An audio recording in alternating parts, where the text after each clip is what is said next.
Yeah, that's a day of the week. Mondays are Days Fyre. of the week. Days of the week. Days of the week. Days of the week. Days of the week.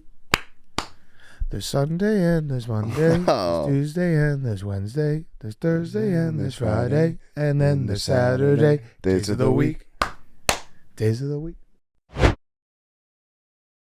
On today's Pardon My Take, we have our good friend Brooks Koepka and Talor Gooch, professional golfers on the Live Tour, in studio.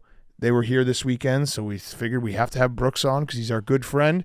We are going to talk a lot of football, a full weekend preview, some picks, some storylines, some tangents, everything. We're going to talk Thursday night football.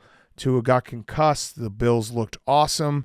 And then we have a Fyre Fest, and if you're lactose intolerant, get ready for the Fyre Fest. It is all brought to you by our friends at DraftKings. TD Tutty, taking it to the house, in for 6. Whatever you call a touchdown, one thing's for sure, touchdowns matter more at DraftKings Sportsbook, an official sports betting partner of the NFL, on the ground, in the air, from the special teams or defense. We don't care how they score them. We want to bet on touchdowns, and DraftKings Sportsbook is the number one place to bet touchdowns. Ready to place your first NFL bet? Try betting on something simple like a player to score a touchdown. Go to the DraftKings Sportsbook app, make your bet today. Ready to do a touchdown dance of your own. New DraftKings customers bet $5 to get $250 in bonus bets instantly and get 1 month of NFL Plus Premium. I'm thinking on Sunday. CeeDee Lamb is too easy, is it not? CeeDee Lamb's a good player. CeeDee Lamb is too easy. You know what? Marvin Harrison Jr. is going to score his first touchdown. Oh, I like that. Yeah. Download the DraftKings Sportsbook app. Use code TAKE. That's code TAKE for new customers. Get $250 in bonus bets when you bet just $5 and get 1 month of NFL Plus Premium. Only on DraftKings. The crown is yours. Okay, let's go.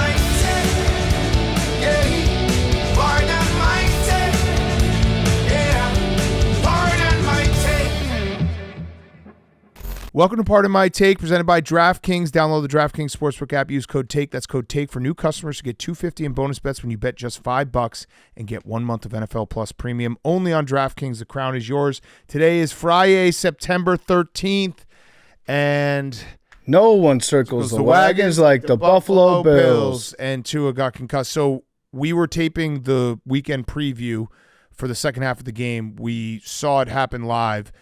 It's bad. I really don't remember anyone having as bad of injury luck, concussion luck like Tua. It sucks so bad. Antonio Brown. Bad. Now, I hope Tua's okay. It was bad because the fingers happened again. And yeah, it just sucks. I don't really know what to say other than it sucks. He wasn't playing well up into it. We probably should talk about the game. The Bills look awesome. Yeah. We were saying it during the game. I know that this podcast gets accused of Josh Allen glazing. I don't think there's a guy besides Patrick Mahomes that you would take over Josh Allen. Yeah, Josh Allen is really good. The knock against him is he's not Patrick Mahomes. Correct. And he's lost tough games to Patrick Mahomes, some of which were on his defense entirely and not on him. But he's very, very good still. Yeah. So don't worry about Josh Allen. He's going to be great this year again. I hope he stays healthy. He's playing with that giant glove on it. It's like the hamburger helper hand died on his wrist. It was massive. So I don't think his left hand is healthy, but he's like, you know what? I'm a gamer. I'm going to go out there. I'm going to play. And he played awesome. Yeah, and he's played awesome in 2 games so far, and this was supposed to be kind of a reset year for the Bills. They don't have Stephon Diggs anymore. Gabe Davis is in Jacksonville, like all that stuff. He's still Josh Allen. That's what having a franchise quarterback looks like. On the other side, before Tua got hurt, the Dolphins are still the Dolphins in the fact that they can't beat the Buffalo Bills. And I don't know. Like, usually we don't see this Dolphins performance until later in the season. Maybe they got it out of the way. The good news is we're not going to call them frauds. Yeah, but they didn't. They did not look good. Yeah, they looked bad. They did not look bad. They looked terrible on defense. The offense didn't look good. The end of the first half was just crazy to me, watching what McDaniel was doing with the clock. He gave up. He gave up at the end of the first half. He was playing for a field goal originally I thought he was just trying to run out the clock with 3 minutes left. Yeah. Because I think maybe 3 minutes, 15 seconds went off the clock, and they were down to like, I don't know, the 35-yard line, and it was like a full field drive. It's like, I don't even know. That's a long drive just to gain those 50 yards in general. Yeah. Not to mention that you have timeouts and it's the end of the half. Just very, very strange the way he was calling the end of that half. Yeah, and Tua looked bad in the first half when he played. First interception was not his fault. He actually threw a perfect pass. Great pass. The receiver just didn't turn in time. Yep. Second one, I'm sure there was a miscommunication, but he airmailed one over Robbie Chosen's head. And then the game was kind of over when they went for it on 4th and 2 at like the 47-yard line, and he got sacked. And it was just like, yeah, the Bills are just better than the Dolphins. I will stand with the Dolphins fans and say that the NFL fucked you by having to play the Bills at a night game. You lose the advantage of the sun. Although it did look so hot and sweaty. It looked hot. It looked very humid. Before the game, Tua looked like he had played a full game already. Yeah. He was just sweating his balls off. And it was... Also, I like the Dolphins uniforms tonight. Love them. I like the Dolphins uniform, the throwbacks and the throwback end zones. Those are quality uniforms. Yeah. Very good primetime uniforms. Now, for Tua, I am very glad that Tua got a contract this season. Yeah. Because now it takes all the financial reasons away from Tua for him to decide whether or not he wants to keep playing football. Yeah. So if he wants to keep playing football, it's not because he needs it for the money to set himself up for the rest of his life, his kids up, whatever that case may be. He doesn't have to think about that at all because he's set financially. Yeah. I don't know what's going to happen, but I would not be surprised if he was like, I'm done playing football, because this is the third time that we've seen the fencing reflex from him. Yeah, it's bad. And so when he at least wear a Guardian cap? I don't know if this would have helped here. Also, we should mention it was Damar Hamlin, which is a weird occurrence. Crazy that it was Tua's head and Damar Hamlin's chest. Yeah. Yeah. It was weird. But yeah, I agree with you. I don't know what the future is, but this does feel like, and maybe it's because two of them happened in primetime, and that is just part of the psyche of it. Of like, we saw it twice in primetime, and it feels like if it happens on a Sunday, your eyes are everywhere. You kind of miss it. Oh, you see the replay, maybe, but it happened on primetime twice, and we're sitting here being like, what is he okay? Like, there's bigger things in football, and I don't know.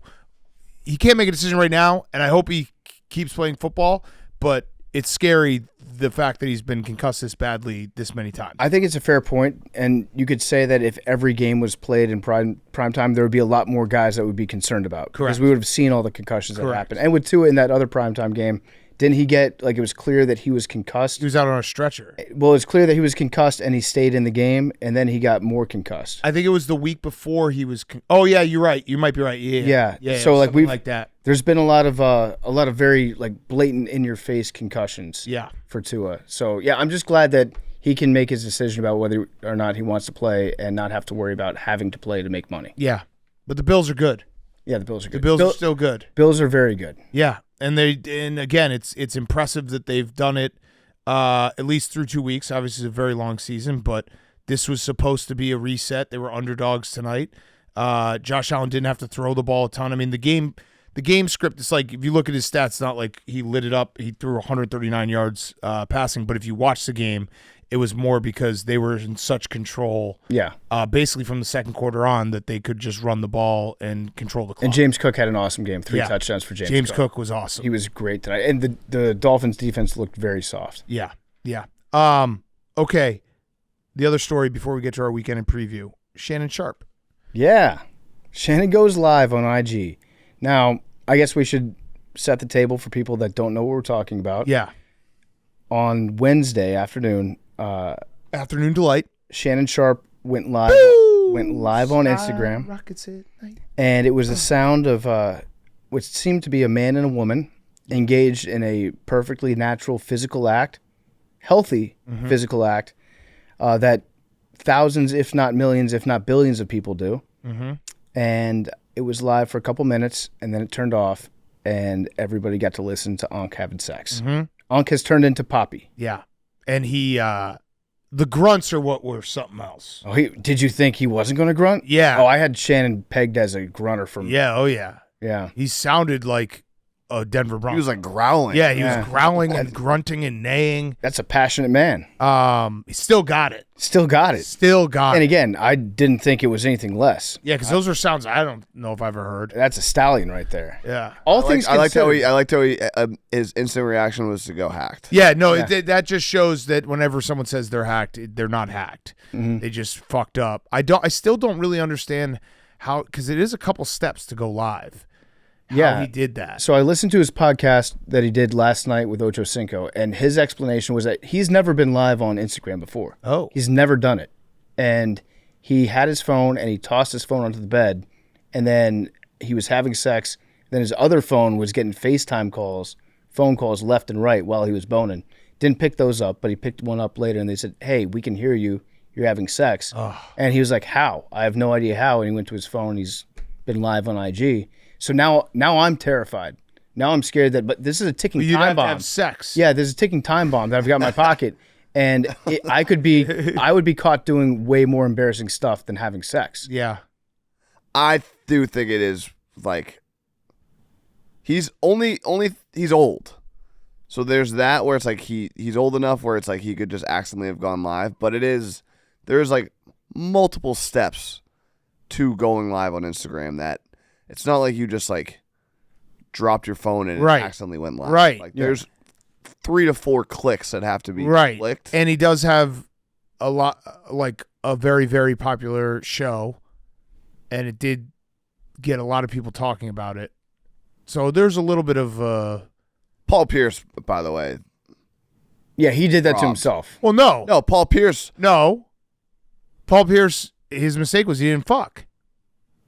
Right, he didn't even fuck. All he did was but I think if you fuck, then it was it's like Friday night. He was having a couple drinks with some but then friends you gotta fuck. Who happened to be strippers. Did you miss the part about perfectly normal, healthy adult behavior? You gotta fuck. Right, he got fired. He got fucked. Yeah, Paul Pierce did. Yeah, but his problem was he didn't have sex. He should have gone all the way to sex. If he had sex, he wouldn't have gotten fucked. Right. Because that, like, if Shannon Sharpe stayed with the I got hacked thing, or it was, I don't know, I felt bad for Paul Pierce. All things considered, of course, that was your big takeaway. All things considered, him getting hacked, his Instagram live was way funnier. The Instagram live for Shannon Sharpe actually makes him seem a lot cooler. Like I said, still got it. Yeah, still got it. Got it. The man fucks, and he's a passionate guy. Like I said, those are sounds I'm not familiar with. Yeah, this is why Skip and Ernestine sleep in separate rooms. Ernestine might have to rebuttal. Oh my God. No, that's why they sleep in different bedrooms. That would be funny though. Skip, he's just fucking. He's but only wearing the Ezekiel Elliott jersey. Yeah, Skip and Ernestine doing a comparable video would just be Skip like laying in bed with her. Like, see, we're in the same bed. I bet you Skip kissing lightly on the lips. I bet he gets his ass eaten. Either way, Shannon Sharpe ruled like 24 hours of internet. Yeah, it was great. Yeah. I'm walking into Skip Bayless's bedroom. He's got his legs over his head. Oh, man. All right. Should we get to our weekend preview? Let's do it. Weekend preview.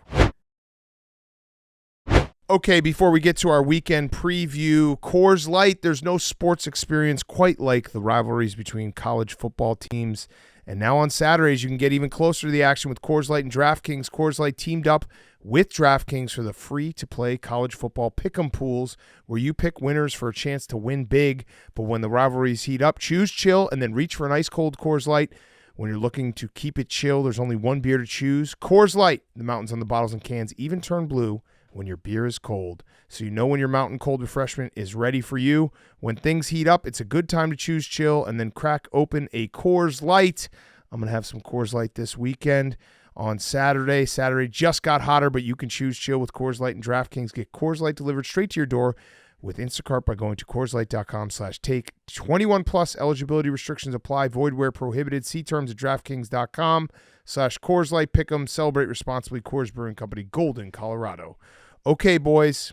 Week 2. Let's get into some games. Good slate. Great slate.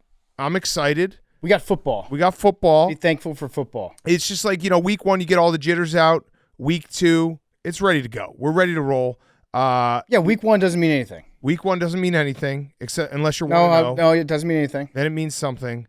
We have 3 games late this week, so we're gonna have to really the witching hour is gonna be. I thought they intense. changed that.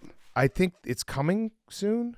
I thought they made like a whole announcement. I think they made an announcement, but it might have been like starting week 6 or something. They might have been like get off our back announcement kind of thing. We know this sucks. Yeah. But we're still going to do it. Yeah. All right, so let's hop into the games. We're going to do our picks. We're going to have a TD parlay for the people. Let's start with Saints at Cowboys. America's game of the week. Cowboys are 1-0 in Tom Brady games. That's a fact. Yeah. Yeah. So old Tom's going to get another crack at it. I think he's probably taken some of this criticism to heart, and he's going to try to improve.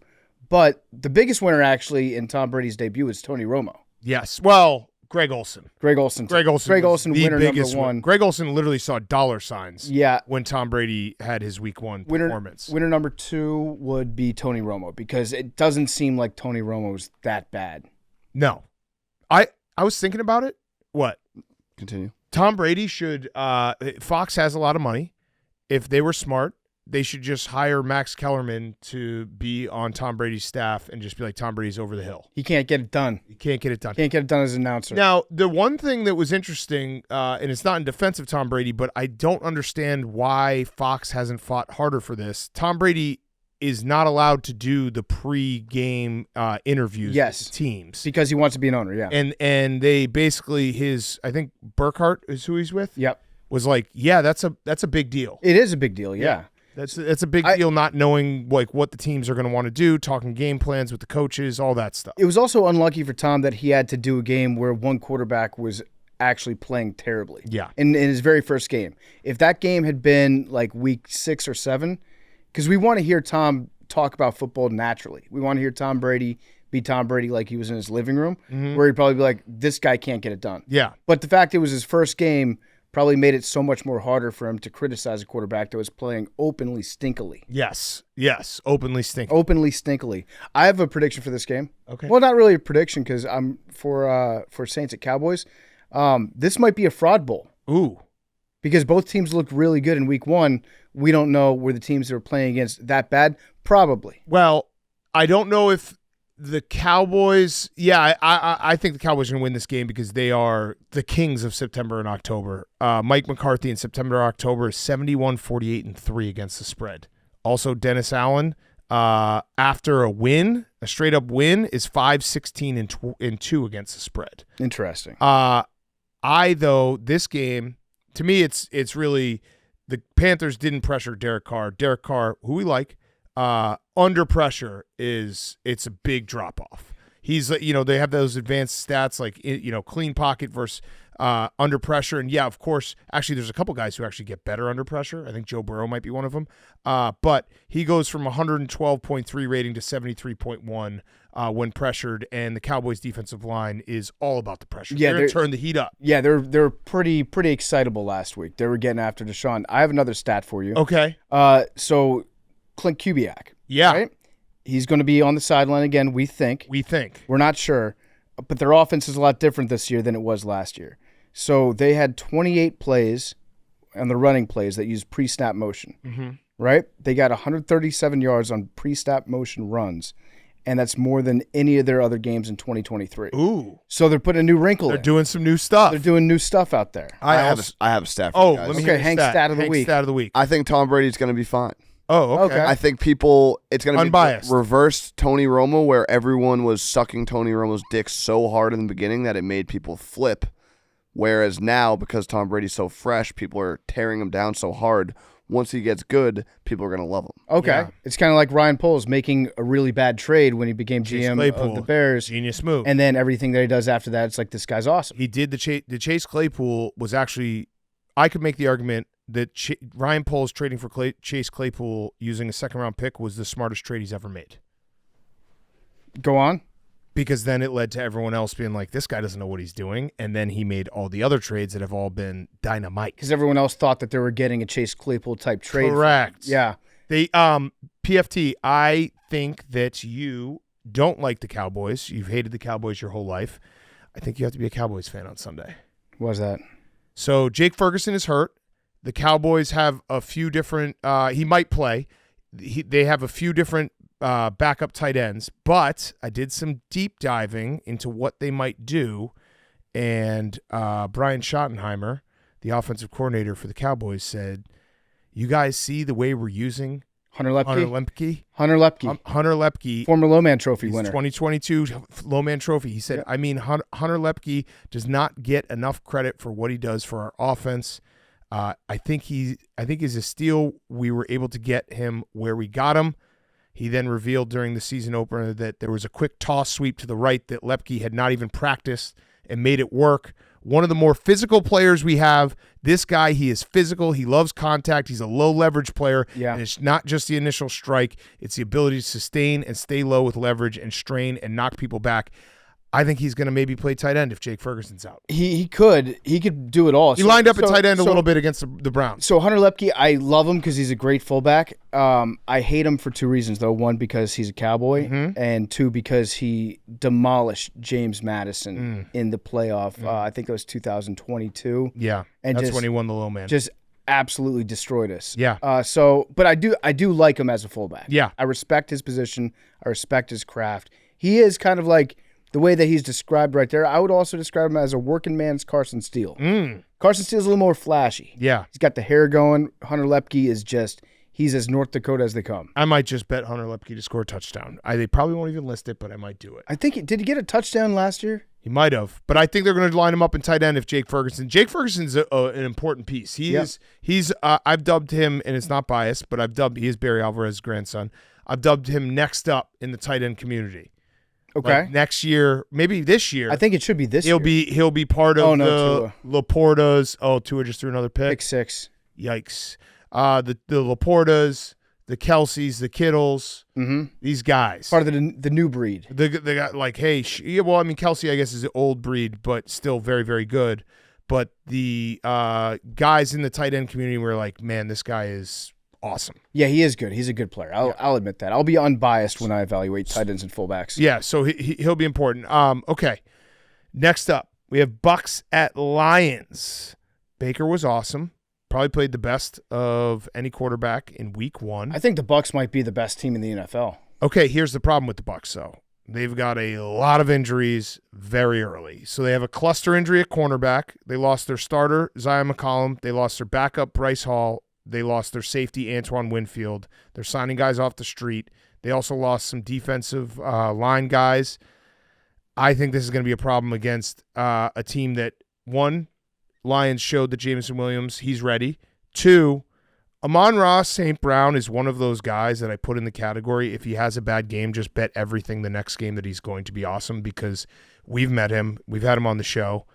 He doesn't feel like the type of guy that takes a bad performance. And obviously he does more than just catching. He blocks a lot, and he's doing a lot of stuff. He's very physical week 1. But a performance where he doesn't catch the ball a lot or get a touchdown, I feel like he takes that very personally. Yeah, I would agree with that. He gets pissed off at himself, and he's like, it's not happening again. I think he's going to have a huge game. Again. Also, I was being a little bit facetious about saying that the Bucs are the best team in the NFL. I'm just saying that because they beat us week 1. So, no, they looked incredible. I can say to myself, we just lost to the best team in football. It's okay. Yeah. The Bucs indoors just never sits right with me. No. I don't think I've ever bet on the Tampa Bay Buccaneers to win an indoor game. No. And the Lions are for real. Yeah, they are. I actually think they didn't play a great game against the Rams and won that game. I think they're going to Dan Campbell's kind of in the Amon-Ra St. Brown, where it's like if you give him some bad tape, he will use it, and they will come out firing. So here's a fun stat. Jared Goff, our friend, 3-1 against Todd Bowles' defenses. Oh, I like that. Over the course of his career. I like that a lot. He averages, guess how many yards passing he averages against TB? 275. 383. Woo! 383. Damn. It feels like another dome game for Jared. Yes. Jared loves the dome. Yes. I like the line. I know the line is ticked up all the way to, I think, 7.5 now. But if I had to pick this game, I would probably pick the Lions. Yeah.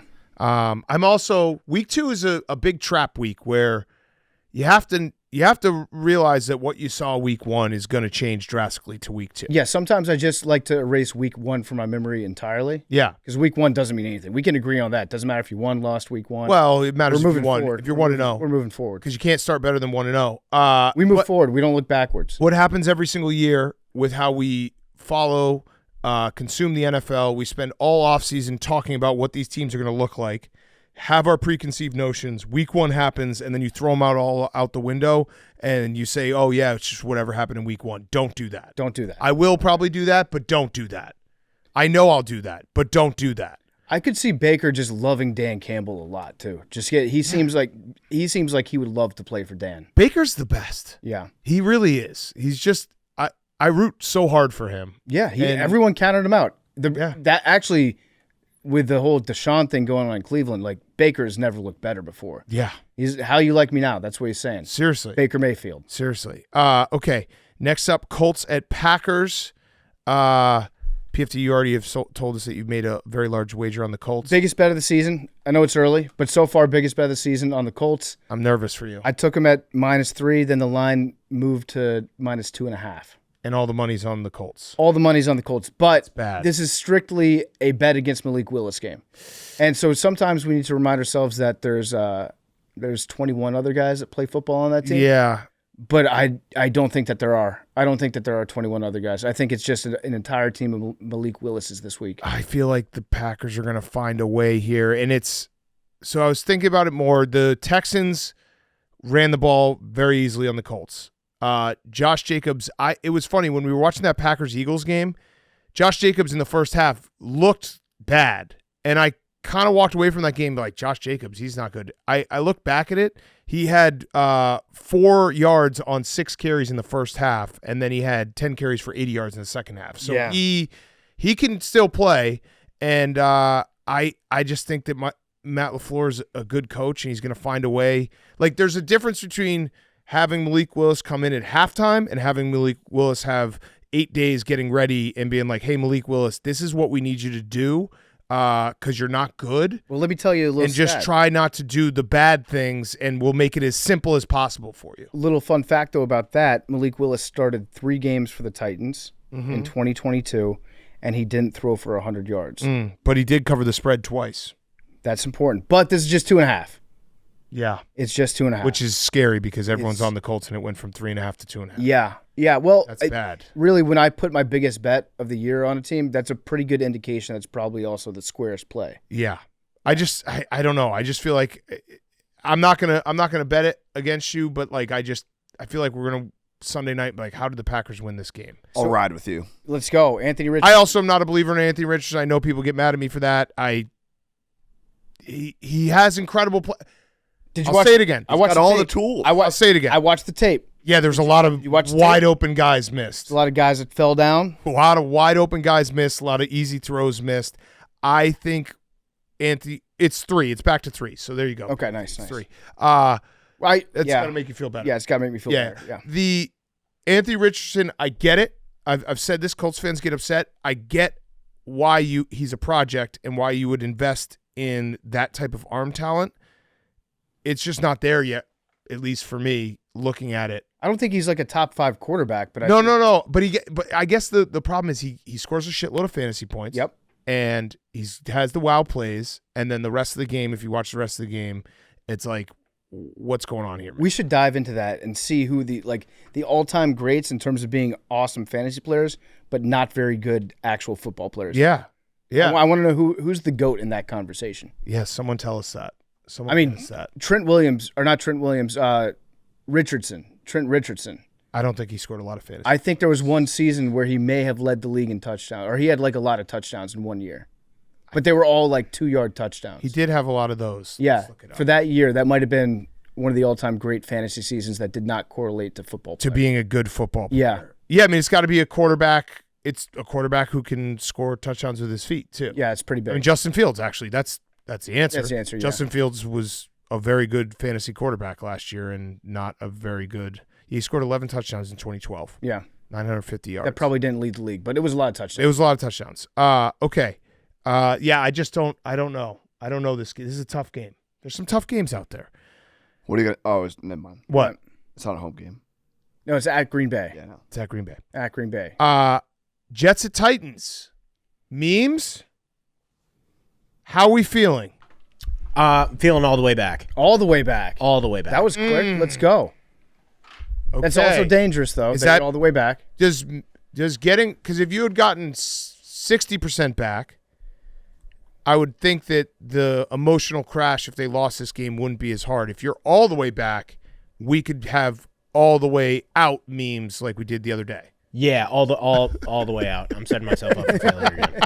That's maybe find a middle ground. You know what? I love it, memes. You just love hard. But It's the reason why I'm setting myself up because I think this is the correct see where you're at as a team game. got it. The best comment from Wednesday's episode, someone was like, what do you think's going through Max's head that he's been called the craziest, most irrational fan, and the craziest, most irrational fan's been sitting right next to him in the booth this whole time? Yeah, that's a good point. So it was perfect. the thing is, when Max loses, it's like what you see is what you get. I'm going to let all my emotions out, and then I'll be able to just clear them. Then I'll be clear-headed. With memes, it just consumes him. Well, he becomes a loss after the game. I don't even think it would be quiet quitting because it was very loud how he quit. Yeah. Because we just knew he wasn't here. It was yeah. It was so memes. You're all the way back. I'm worried about you for this game. I'm all the way back. This is see where you're at as a team because obviously the 49ers, probably the best team in the NFL right now. Titans just came, or the Bucs. The Titans Or the Titans defense. The Titans defense is good. That's what I'm worried about for you, memes. T'Vondre Sweat is a monster in the middle of the field. And if Aaron Rodgers, which I said it after I watched that game, his arm is still there, but his mobility is clearly limited. Having a guy who's just coming up the middle constantly doesn't feel like a good thing for a 41-year-old quarterback coming back from Achilles injury. Thoughts? Correct. But there is a major key on the Titans defense that's returning this week, and that's Jamal Adams. Oh, okay. So that means guys are going to be open. Blitz boy. So Jamal Adams still in the league. Still in the league. That's how I on found the out. Titans. That's how I found out he was still playing. Yep. You guys you fleeced the Seahawks. Oh yeah. 100%. Or I guess you feathered them. But yeah, it was that was a big trade for you guys. Who'd you get for that? I believe it's Garrett Wilson and Elijah Vera Tucker, 2 first-round picks. Okay, so what's the latest on Hassan Reddick? He's not coming back. Have they talked? They have not talked. They Do you have just both not care dug about in. money? Yeah, it's kind of weird. Admirable. I said it earlier, but the Hassan Reddick, yeah, he's losing $800,000 a game. He is gaining our respect, which is worth $0. Yeah. That's pretty much what's happening. Well, I guess he could do maybe he could start doing some commercials. Sure. Oh no. Yeah. Yeah. What was the oh no? Tua's concussed. Who? Tua. Wait, are you ahead of us? Are you way ahead of us? I can't. Yeah, he's ahead of us. Oh no, that fucking sucks for Tua. Yeah. Like that was another bad one. Damn it. Let's see what happened. I don't like what they show. Oh, I just got crunched. That was DeMar. Oh, that will be a good talking point. All right. Prayers for Tua. Yeah, well, you've heard us talk about it at the beginning of the show. That just happened live. That's a peek into how we tape these things. Okay. We'll talk. We've already talked about it. But T'Vondre Sweat, can I go back to him real quick? Wait, what were you saying, memes? About Hassan Reddick? We were saying that he's got our respect, which is worth nothing. Yeah, no, the Hassan Reddick thing doesn't make any sense. Okay. He's just losing more and more money every single day that you're never getting back. What about our respect? The respect is good. Okay. But it just $0 worth. $0 Actually, might be negative money from us. We're like branding him. If we respect you a lot, that probably is, people will be like, oh, that's ironic. I feel like this is a guy that Aaron Rodgers has to talk to. Aaron Rodgers could get on the same wavelength as a guy that doesn't need money. Yeah. I think somebody needs to talk to him. Because I think he just is like, I'm fine. But he owes over $5 million. Is this bad leadership by Aaron? Well, no, he doesn't owe it. Aren't you being fined? Don't you owe that? I think he just doesn't get paid it. No, I think he. Oh, he got fined. I think what happens is when you sign the new contract, it's non-negotiable. Like that money gets taken out. Got it. Yeah, so I think he owes money. But yeah, I would say it might be bad leadership on Aaron Rodgers' part. Yeah, I would say so. He's supposed to lead the team. Hasn't talked to him. Guy's a no-show. Got to step up. You need some guys to make plays on defense. Got to step up. Someone needs to talk to him. You should talk to him, memes. Reach out to him. Hit him up on DM him right now. and be like, hey, man, Do you need to talk? memes from Pardon My Take. I cried on Tuesday. Can you please hit me up? I'd love to talk. All right, I'll do it right now. Yes. All right. All right, here we go. Tavondre Sweat, by the way. Mm-hmm. Baldy tried to nickname him T-Pain, Okay. and he corrected him and was like, hey, Baldy, just so you know, my nickname is Meatloaf, and it has been for my whole life. That's a good nickname. He's a big boy. I'd say two of our history's all-time greatest singers. Meatloaf. T-Pain and Meatloaf. Meatloaf, yes. They go hand in hand. Yeah, they should collab together. I think Meatloaf might be dead. He is dead. Confirmed dead. Yeah. I don't know where Will Levis's head is at because that Brian Callahan quote was It wasn't interesting. good. He said if we'd punted on 1st and 10 every time, we might have won the game. Yeah, and he's not wrong. Although we did block a punt. Could we run those stats? We Yeah, blocked that's a true. punt. You could have. So You might have blocked 4 punts. yeah, that's probably wrong. But yeah, now Brian Callahan did say that his mentals are in a good spot. I just think this is going to be Titans running the ball and playing Titans football and playing defense and mucking it up as much as possible. And if you get 3.5, I'd take them. This is actually a perfect example of something that happens to every single rookie head coach, which is they say something that's true and that wasn't meant to cause harm. And then when they see it written down online, then they get asked a bunch of questions about it. And they're like, shit, now I'll just never say anything to you guys. Yeah. So congratulations to Callahan for getting out of the way after 1 week. Yes. Because Good job. it takes coaches sometimes 6-7 weeks to get to that point. Now he's just reached the spot where he's like, I will not say another word that is remotely interesting to you guys. Yes. All right, Niners at Vikings. I was thinking about this. The Niners defense was flying around on Fred Warner. He's incredible. Fred Warner might be one of the I'd say probably top 10 player in the NFL when he's actually on the field. I'd agree with you. Yeah. And it made me think like back to last year's Niners, and I kind of memory hold it because he was used as a scapegoat, but that Niners defense hated Steve Wilkes. Remember all the comments and like Bosa saying that they're just not playing the right defense, and there was the comments that he was the scapegoat after the Super Bowl and all this stuff. Yep. I feel like they got their swagger back because they hired a guy from within, Nick Sorensen, who was there for D'Amico. So he knows the Niner way, and I think the Niners defense maybe has their swagger back. It did feel like they were playing like they had played when they had Robert Salah and D'Amico Ryans as their defensive coordinator. Yeah, they looked really, really good against the Jets. And they know Sam Darnold. And they know, so Sam Darnold knows the 49ers. But he knows Steve Wilkes' 49ers. He knows but he knows the personnel. He knows the personnel, but he doesn't know he saw someone not use the personnel correctly. What is a bigger advantage in football? One guy knowing 11 guys or 11 guys knowing one I guy? think it's 11 guys knowing one. You think so? Yeah. I don't know. I think it's 11 guys knowing one. I also think that Kevin O'Connell, we fucked up when we did our coaches draft because Kevin O'Connell fell very, very far. He's a very good coach. I think he's much better than we gave him credit for. I agree. And I think that every quarterback should love playing for him. Yeah, I agree. I just remember the Niners lost in Minnesota last year. It was like the Brock Purdy concussions. It was after one of the concussions. It was a weird game. I think it was a Monday night game. They were 7-point favorites. Maybe a little revenge. I don't know. I like. Oh, Skylar Thompson's in. I like the Vikings to cover, but I like the Niners to win. Okay. Listen, I'm not going to disagree with you. It's not one of my picks. I also like the entire narrative of Christian McCaffrey being a system running back. Yeah. Let's keep that up. Trade him. Because it reminds you of some of the all-star no-name guys that played really well for Kyle's dad. Yeah. Where they just put a different guy in after every 4 weeks. They'd rotate a new guy you'd never heard of, and he would have 120 yards on the ground. Orlandis Gary? Yeah. Is that one of them? Smaller guy? I can't remember. Mike Anderson? Well, wasn't he part of the Mile High Salute? Mike Anderson? He might have been. I want to say Mike. Yeah, Orlandis Gary did play for the Broncos right after they won the Super Bowl. Yeah, they had so many of those guys. Mike Anderson. Reuben Drones? Yeah. Wait, let me see. Football, Mike Anderson. I think he was on the Ravens for a little bit. Mike Anderson was, I think he started the Mile High Salute because he was a Marine. But I thought the Mile High Salute goes back to I thought so too, but I'm pretty sure. To Ed McCaffrey. Mike Anderson was in the Marines. Yep. So, I don't know. Let's see. You want to? We got to figure this out. Yeah. Hank, say something. No, Hank just rolled his eyes because he's bored with this line of conversation. Maybe it was just Mike. All right, so yeah, Terrell Davis did start the Mile High Salute.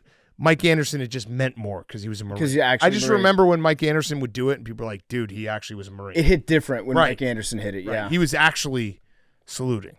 Let's see. Terrell Davis reveals. Oh, it's a video. I'm not going to watch it. What game are we talking about? That was Mile High Salute talk. We were talking about the Niners and the Vikings. Oh yeah. Yeah, because we were talking about the old school Mike Shanahan running back system, where it was just we do a zone system. If you can make one cut and then run very fast, hold the ball, don't fumble the ball, then you'll get 100 yards. Yeah. Seahawks and Patriots. Henry. Yes. You will be golfing on Sunday? I will not be. Oh, next Sunday. No. Oh. Maybe. Yeah. Can I? Sure. You can During golf the whenever games? you want. Hank, if you feel like it's a good use of your time to golf during NFL Sunday. Ryan Whitney and Paul Bissonette, friends of the program. Great friends of the program. Ryan Whitney, number 2 all time? Number 2 all time. In guest appearances, I believe. He might be 1. I think he might be 1. I think he might be 1 too. Yeah. Or I think it's Bortles. Bortles is 1. Okay. But he hit me up. He's going to be in Talor for Surviving Barstool. He said he's trying to find some golf. I said I could maybe help out, but I'll have to ask the boss men. Okay. So. Yes. Okay. But this Sunday. You don't like football. I'll be so locked in. And the Patriots and Jets play Thursday night. Exactly. So you and Memes. Prime time. Exactly. You got to figure out a mayor's bet for that one. Yeah. How do you feel about this game? I'm excited. Have you thought about this game? That should have been my first question. Have you thought about? Did you know you were playing the Seahawks? Yes. Have you thought about playing the Seahawks? Not that much. Okay. So how do you feel? The little bit that you have thought about it, how have you thought about it? I'm excited for this game. I'm a little bit confused. I mean, the Dolphins are losing. The Jets are ass. Like, I obviously went into the season expecting to be, ass, bottom of the league, rooting for, just looking at the lottery pick. Not lottery pick, it's NFL. Yep. But you got it. You're new to the draft. Rooting for a high draft pick. Yeah, it's 7 rounds. We're 1-0 now. The AFC East is ass. Ass. Bills. Well, maybe not ass. Well, the Bills are ass. Well, I mean the Bills aren't ass. The Jets are ass, and I don't know if Dolphins the Jets are ass yet.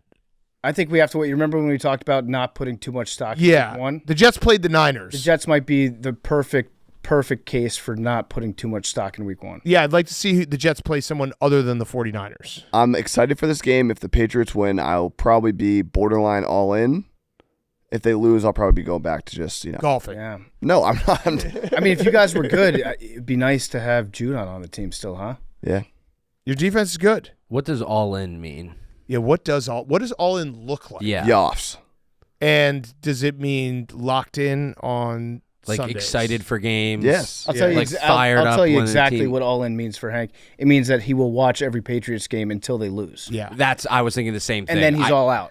If you're all in, like a loss. If we're all in, we're going for 10 wins. All in means we're fighting, scratching, clawing for 10 wins. No, in the all playoffs. in, you're upset about losses. Yeah. I don't see a scenario this entire year until you're fighting actually in December, every game is a playoff game.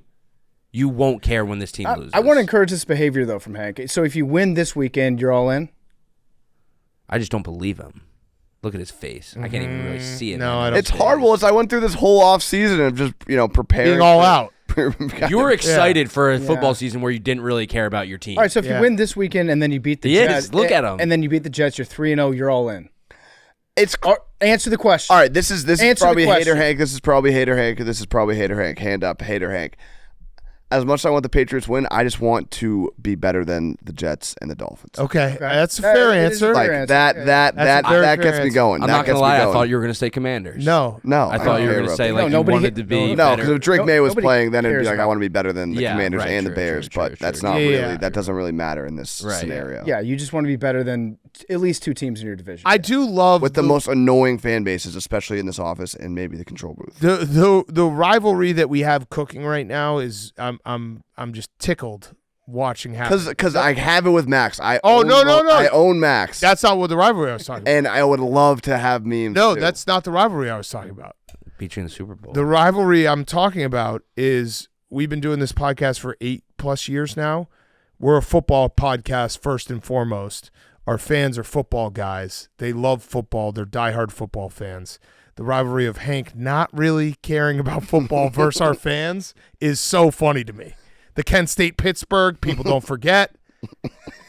Being all in, all out on week 2 of the NFL season. It's great. Be yourself.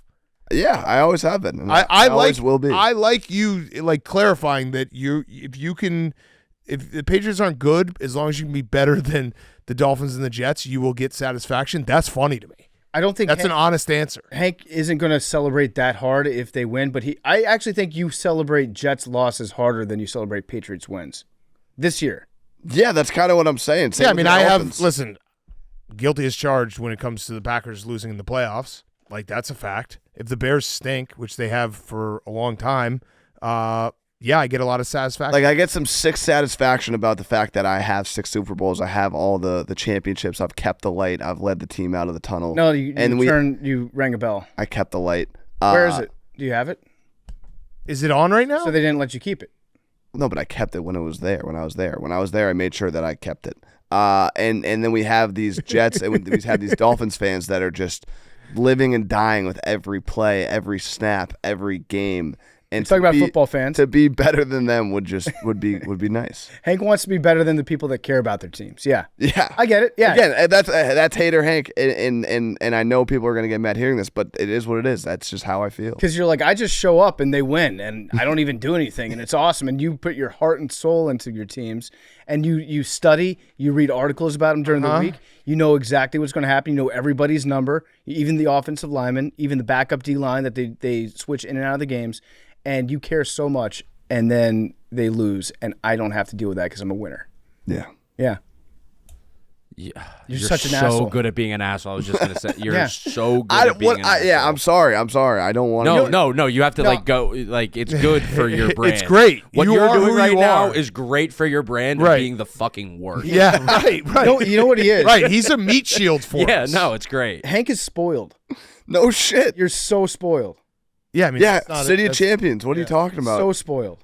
Okay, as for this game, the Seahawks played so bad in that first half against the Broncos, and I think their defense is good. Mike McDonald is he was a good defensive coordinator. I think he's going to be a really good head coach.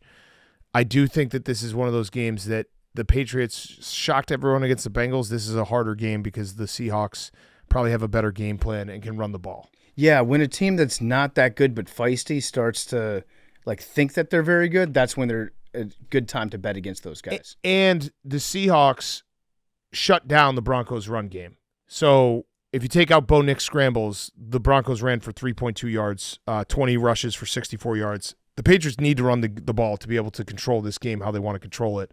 I think the Seahawks defensive line's up for the challenge. And the Seahawks probably aren't going to get 2 first-half safeties. I don't know. My guess is maybe not. I'm not going to rule that out with the way those things happen and calling a play-action play in the end zone needs blocking. They might be the safety bet every single week. Yeah, so I thought more about it, and I think the perfect thing to do for a safety instead of 2 points, which we agree is not enough points for a safety. Correct. Give the ball to the offense on the 1 yard line. Or to the other team. Give it to them on the 1 yard line. So if you get tackled in your own end zone, it's a turnover. The other team gets the ball on the 1. I think that's too much. On the 5 yard line? I was saying the 20. No. Red zone. Start of the red zone. Is it worse you get 3? Because I want it to be worth essentially 5 points, but I want the other team to have to do something else with it. I wonder what someone has a nerd stat where if expected you start points at this yard line, your expected points are this. Yeah, let me see. It's probably around the 25 or something. But okay, I'm ready for that. Yeah, I would like to say. Also, the Seahawks are not going to have Marshawn Lynch giving McDonald a massage on the sideline. Neck massages. Yeah. Okay, next game. PFT. Yes. Giants and Commanders. Okay, this is maybe the game of the week. I'm surprised that we don't have Tom Brady in the booth for this one. Yeah. I'll give you some good news if you're a Commanders fan. Okay. Manuel Forbes is out. Oh, that is good. And he might go on IR. But how bad is his backup to lose the job to Manuel Forbes? I don't think it's not it's not necessarily Emmanuel Forbes was better than the backup. I think it was He was drafted. we have to play Emmanuel Forbes to see if he can be good before we make a decision about him. Got it. So he's got a thumb injury, and you can't play football with a bad thumb. Yeah. So he's out. Well, he couldn't play football with a good thumb. Maybe, he might be better with an injured thumb. Yeah. I think it's a good thing that he's not playing. I am scared of the Giants because the Giants always figure out a way to beat the Commanders, even when they're bad. I'm scared for you because I think the Commanders' defense might be one of the worst, if not the worst. I think they might be the worst. Yeah. Watching last week against the Bucs, it was a nightmare. There was no point in even trying to play. It would be better if you just let them score immediately when they had the ball. Yeah. This is a true ass bowl where the team who loses this game, especially if they lose it significantly, they're truly ass. I'm going to put the dun chain on the loser, even if it's me. Yeah. If the Commanders lose this game, the dun chain goes. Well, a loss for you is different than a loss to the Giants. A loss for you still have Jaden Daniels, and you're like, we're rebuilding. A loss for the Giants, you're like, we thought we'd be bad, but we're worse. Yeah, we're worse than we thought we were going to be. And God damn it, that Giants, I don't know why they allowed them to do Hard Knocks, but that clip is just going to live forever where they were talking about, I think it was one of the Maras asking the GM, like, what are we going to do? What's our identity without Saquon? Yeah, when he's like, we're going to go all in on Daniel Jones. When he said literally, I'm going to lose sleep if this guy goes to Philly. Yeah, and then he said, the GM said, we're going to build up our offensive line and say, this is the year, Daniel. Yeah. Yeah, it's not a good time to be a Giants fan. It's especially not a good time to be Daniel Jones because he's already starting up with the only people that matter are the people in this room. Those are the only ones I listen to. That's early. And maybe the worst sign for Daniel Jones was when Brian Daboll announced that he was the starting quarterback this week. That's not good for your starting quarterback. Yeah. At the beginning of week 1 to have your head coach clarify for the media that you're starting. Yeah, you're the starter. They just paid you a fuckload of money. Everyone thought you were the starter. And Brian Daboll being like, we're going to give the ball to Daniel this weekend. No one asked. But he is. He's starting. He's a starter. So you think you're going to win? I don't want to. You don't want to pick because I don't want to pick because I would like to win so that way I can at least say we're not the worst team in the division. Mm-hmm. But the Giants have a way of beating our ass. Yeah. But Jaden Daniels, Rookie of the Week. First of many to come. That's huge. Okay. Chargers to Panthers. I so badly want to bet the Panthers, but I can't because it's Harbaugh, but I want to because I feel like I'm going to chase that all year. I'm not going to. I might.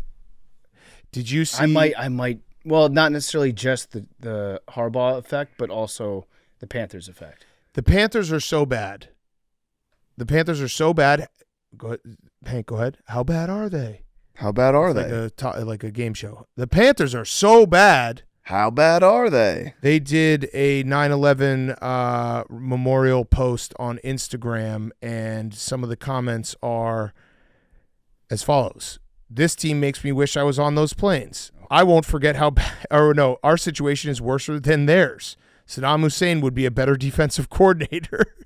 This post is still not safe. Every Sunday feels like I'm reliving 9/11. Our tower's been collapsing since 2017. Never forget 9-8 when they lost the Saints. Sir, a second Saints wide receiver has hit the end zone.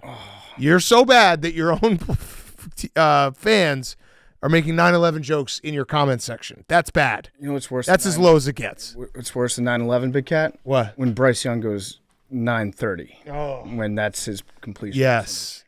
I'm going to take the Chargers because I think they're just going to play man football. We also have the Chargers.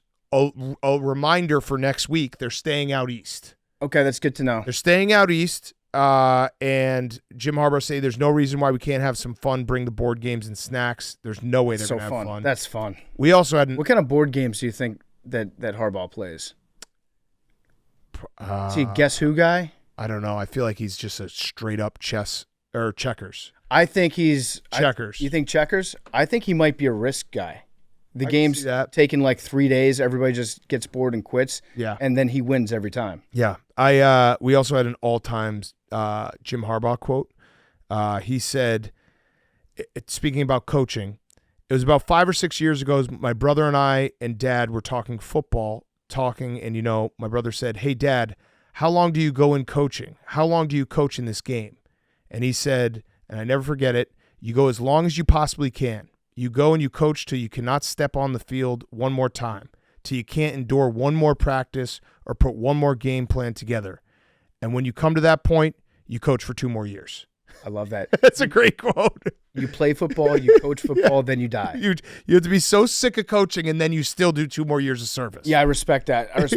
I need to know where they're staying out east, too. I could see Harbaugh taking them on a tour, like a history tour. They're probably just what's the West Virginia place? The Greenbrier. Yeah, they're probably just staying there, right? I could see him going on like a Civil War battlefield tour. Staying east. Chargers staying east. Still stay in Charlotte.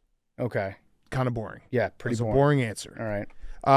But I want to say that Jaden Daniels, he did win the Rookie of the Week. I think Joe Alt should have won it. Joe Alt was that- incredible. That will never happen.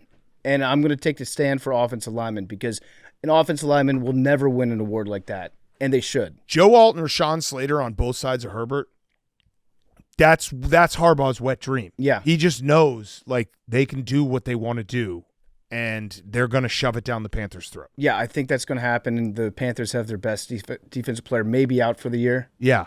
So I think it might get worse before it gets better. It couldn't be a more different vibes game between the two teams. Like the Panthers' vibes are as low gets, Yeah. and the Chargers are like the new regime. You know, going from Brandon Staley to Jim Harbaugh has to be just a complete shock to the system in a great way. You can't get different than these two teams, organizations right now. Yeah, very optimistic in LA right now. Yeah. Okay, next up, Browns and Jaguars. Speaking of bad vibes, everyone hates Deshaun Watson. Mm-hmm. That was one of my notes. David Njoku's out for the game. And a little quiz for you. When was Deshaun Watson's last 300-yard game? His last 300 yard. He had 1 or 2 decent games last year, but I don't think he threw for 300. So I'm going to go back a couple years and say 2021. So, partial credit, yes, because it happened in 2021. It was a 2020 season. So it was January 2021. That's why I said 2021. Yes, yeah. But that is a long time. That's a very long time. That's a long time. He used to be so good. He used to be incredible. So I don't He had that one season where he carried the Texans and was out of this world good. I don't know what happened. Well, obviously a lot of stuff happened. Yeah, we do know what happened. But there's some stuff where physically he doesn't even look the same. I think he just doesn't like football anymore. Yeah. He's going to quit on this season, or the Texans, or sorry, the Browns will find a way out of this. Something's going to happen. He used to be so good, and last Sunday he got sacked 6 times. Guess how many of those sacks were on the offensive line by Pro Football Focus? 1. 0. They 0. were all his fault. They were all quarterback sacks. Damn. And then there was a clip that went around of one of his linemen not wanting Deshaun to help him up. Did you see that? Yeah. One of the linemen were on the ground after the play. Deshaun went up to him, stuck his hand out. The lineman batted his hand away and said, "No, I can do it." He just doesn't want Deshaun touching him. Right. It leads to bad things. Yes. And Deshaun Watson, yeah, you don't want him around. I'm just looking it up right now. I don't know where that hand's been. Probably. Well, no, it's not his hands. I think his hand is probably he's went a few places. Yeah, not a good guy. That 2020 season, he threw for 4,800 yards, 33 touchdowns, 7 interceptions. It's crazy. Pretty damn good. You could definitely make the case at that point that Deshaun Watson was a top 5 quarterback. Yeah. And since that season, I know that he's been injured a bunch. He has not thrown for over 1,500 yards. Yeah. Okay, so this game to me is I love that we get to watch every game and see how every game flows, because the Jaguars should have beaten the Dolphins, and I think you're getting them at a little bit of a price here because they lost. That game was the Jaguars are winning that game.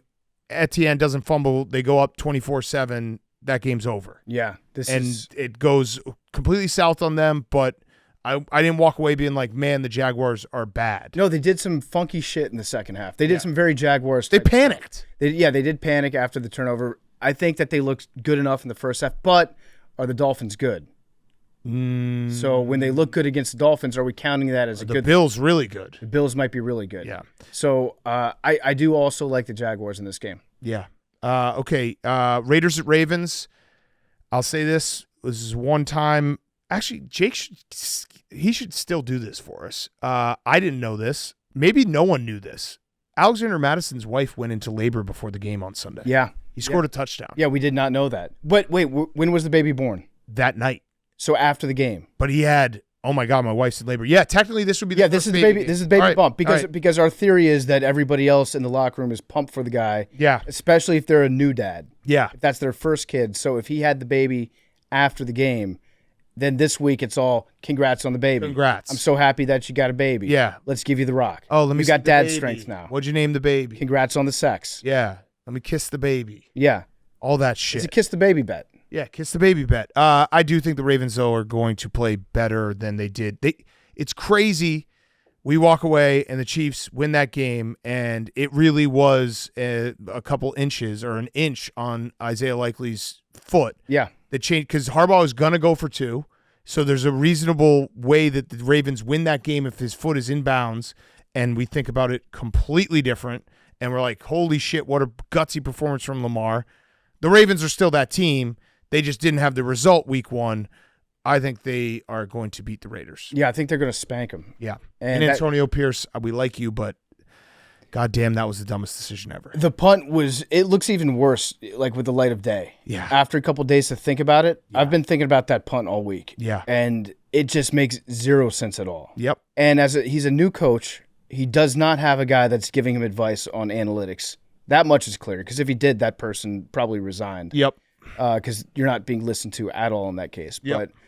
But it was really, really bad. Yeah. And he should get somebody whose job is just to stand next to him, be like, use a timeout here, go for it here. Yeah. That's the job. Yes. Get a nerd. Very simple. Find a nerd in Las Vegas. Just find anyone with glasses on. Yeah, maybe like David Blaine. He could probably figure it out. Anybody in Las Vegas that is smart, that likes numbers. Like David Blaine could absolutely bend time. Yes, have that person stand next to you, and he's only allowed to say like 5 words. He doesn't even have to talk. He can just have a mat that's in front of him with 5 different options for buttons. Yeah. And he pushes those, and then you look at the iPad, then you do that thing. He should actually make it even simpler for him. It should be like when you go to Fogo de Chao and you have the coin that you flip over when you want meat or when you want to stop eating. Yeah. He should just have a coin, and the guy should just hand him like, hey, red side up, Red side up, don't punt. Yeah. Green side up, go. Go. Yeah. That's as simple as it could be. Or what was the chest scandal from a while ago? The Butt plugs? the anal beads, Yeah, yeah. the vibrating anal beads. Yeah. When I hit those, that should stimulate you to go for it. Yes, go for it. So I don't know if this is a record or not. I think it might be the first time. Do we have a noise for weird stat alert? Yeah, Hank. Hank, hit it. weird stat Hit it on the alert. soundboard, please. Nice. Okay, so if Antonio Pierce and the Raiders lose this week to the Ravens, I think he might become the first head coach in NFL history to lose back-to-back games against brothers. Oh. I can't think who else it could have been. Well, it could have been the Harbaugh brothers. The Harbaugh brothers, or were the Like, have they ever? But Rob Ryan was never an interim coach, right? Oh man. I don't think he was. I would have bet the fuck out of him if he was. Yeah. Fuck. We got to find out if that's true. I think it might be true. The double Okay. brother loss. The double brother loss. Never been done before. He's been just bodied by the Harbaugh. Now the other question would be: has a team ever played against two brothers in back-to-back weeks? Probably. We're probably already making history. Yeah. Probably. It's Brother Awareness Month. Was there ever a time where the Harbaughs played each other and then the next week the losing Harbaugh made a terrible mistake and beat himself? So he got beat by a Harbaugh back-to-back By himself? weeks. Yeah. I don't know, because Like, did Jim Harbaugh ever lose to John Harbaugh, then also lose to John Harbaugh or Jim Harbaugh? well, Jim Harbaugh lost to John Harbaugh in the Super Bowl. Right. But I'm saying, And then you know what I'm saying? but then the beat week yourself. What did he do week 1 after that? I don't know. He might have beat himself. Might have beaten himself. Okay. That's a good stat. Good Thank weird you. stat. Afternoon slate, 3 games. Rams at Cardinals. Rams injuries are bad. 2022 vibes. Very bad. Puka Nacua out, and also their line. Their entire line. Their line is probably, like, Puka Nacua is the name that everybody knows, but their line, all being injured, probably has a bigger impact. They're signing guys off the street. Off the street? Off the street. Like homeless people? Off the street. They're signing guys off the street. That's concerning. Yes. I just love that saying. Off the street. So, I don't know. I can't trust the Cardinals defense. Sean McVay does own the Cardinals, so we should at least note that. Yeah? That's part of our, trio in the NFC West. I just feel like the Cardinals are healthier. Well, they know they're healthier, and Kyler might be able to get something going. Yeah, when is the double XP weekend? October something, Okay, right? so we're way too early for that. We got to wait on that. And Marvin Harrison Jr. He will welcome to the NFL. Marvin Harrison Jr. I think that's going to happen this week. Yeah, well, after what happened last week, they can't target him any less. Correct. They were saving him for this game. Correct. I feel like maybe the Cardinals were saying the Bills, really good team, Buffalo, tough environment to play in. They're going to sacrifice somebody to the pit before the game. We'll probably lose that game anyways. But divisional game, now let's actually try to win. Yeah. And let's throw the ball to Marvin Harrison Jr. a couple times. Yes, agreed. Steelers at Broncos. I'm mad about this game Why? because Russell Wilson's not playing. Yeah. And I really wanted to see Russell Wilson against the Broncos. I do. If you're a Steelers fan, I think you should be happy, though. Why? I think Russell Wilson would have tried so hard to do a revenge thing that he would have fucked it up. He would have made a big revenge game spectacle. He would have tried so hard to be like, this is my moment to stick it to Sean Payton, that he would have fucked up and it would have been a bad situation. That might be true. So I think you're better off with Justin Fields. I want to take the Broncos simply because of the, go against yourself week one, switch it up. Also, Mile High, when it's still hot, is always a tough place to play. I just don't understand how Bo Nix is going to survive against the Steelers defense.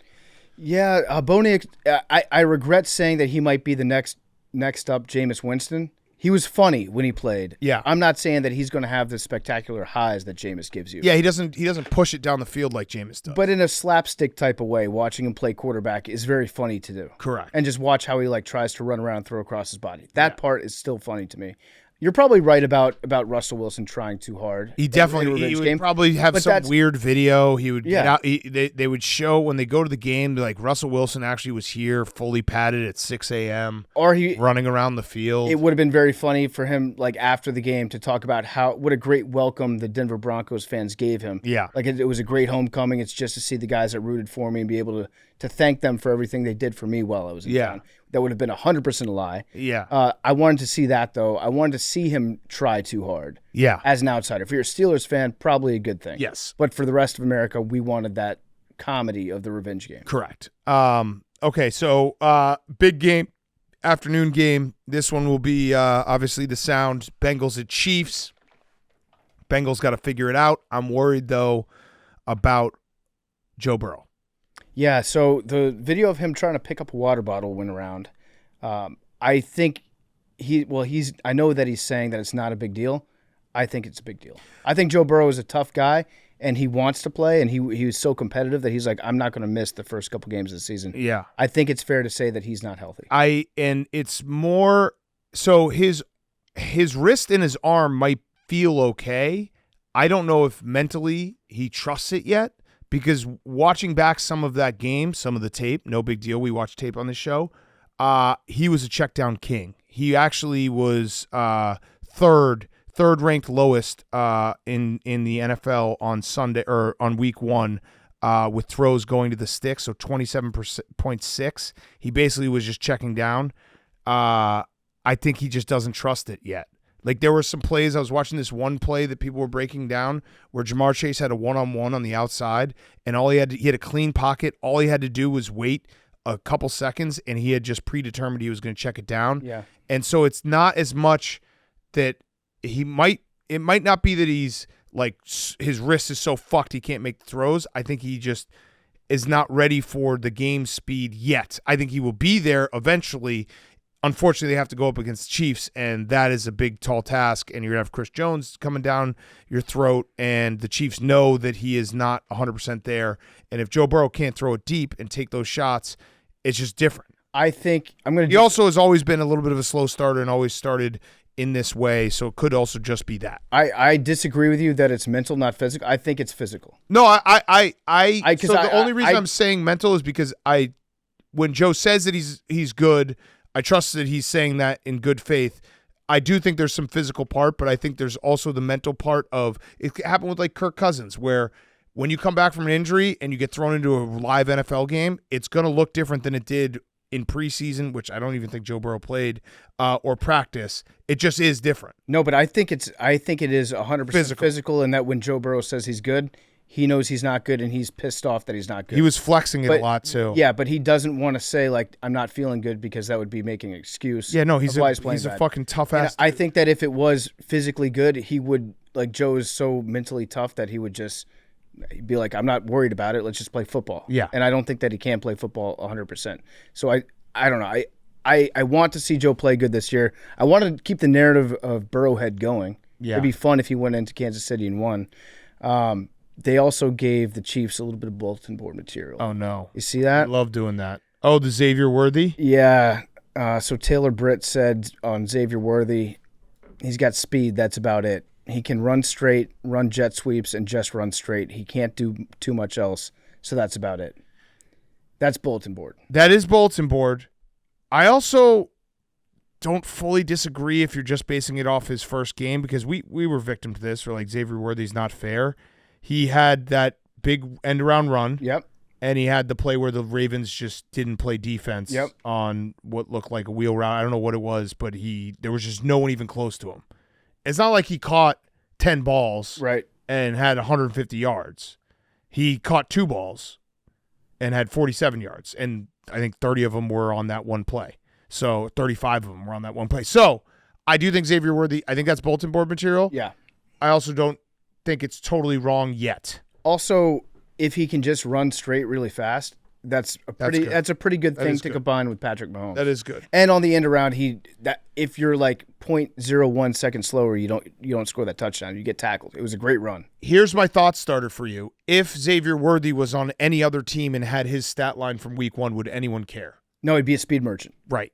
That's kind of my point. It's not that he's not good. It's just that because he's on the Chiefs and he's so fast and we saw it, everyone's like, this is not fair. This is not right. Well, there's another part. Right. It's because he replaced Kadarius Toney. True. So it's a big upgrade. That's the biggest upgrade ever. He's not. I think he's good. So I just think we're more pissed that the Chiefs have a weapon, another weapon. Yes, and Talor Britt should update this and say he can't do too much else. He can run straight and be better than Kadarius Toney. Yeah. So he's a two-headed monster. And then everyone would nod in the locker room and be like, yeah, he's actually right. That's very right. He's yeah. Right. Okay, we have Sunday Night Football to wrap it up. Bears-Texans. We'll be streaming. I'm very nervous about this game. Mm-hmm. Here's what I've done, because everyone does this as fans. You do mental gymnastics, try to figure out a path to victory, how it's going to work. The one thing that I have uncovered is that we talked about Meatloaf, T'Vondre Sweat for the Titans, absolute monster. The Texans don't have a T'Vondre Sweat in terms of the middle of the interior defensive line. Shouldn't be as big of a problem as it was against the Titans, and that's where the Bears had a lot of trouble blocking. So I'm hoping Caleb Williams doesn't have those plays where there is a 350-pound man jumping on top of him within half a second of the ball being snapped. Yeah, and when he spins, he should spin away from the person. Yeah. And not just stop. Do we need a defensive touchdown and maybe a special teams touchdown to win this game? Yeah, maybe. I'd take it. Or if they punted every first down. I'd take it. Then you could win that game too. I'd take it. But yeah, I think this is going to be a very, very interesting game to see where everything's at. All right, walk me through this, Big Cat. I know you'll be happy with a win regardless.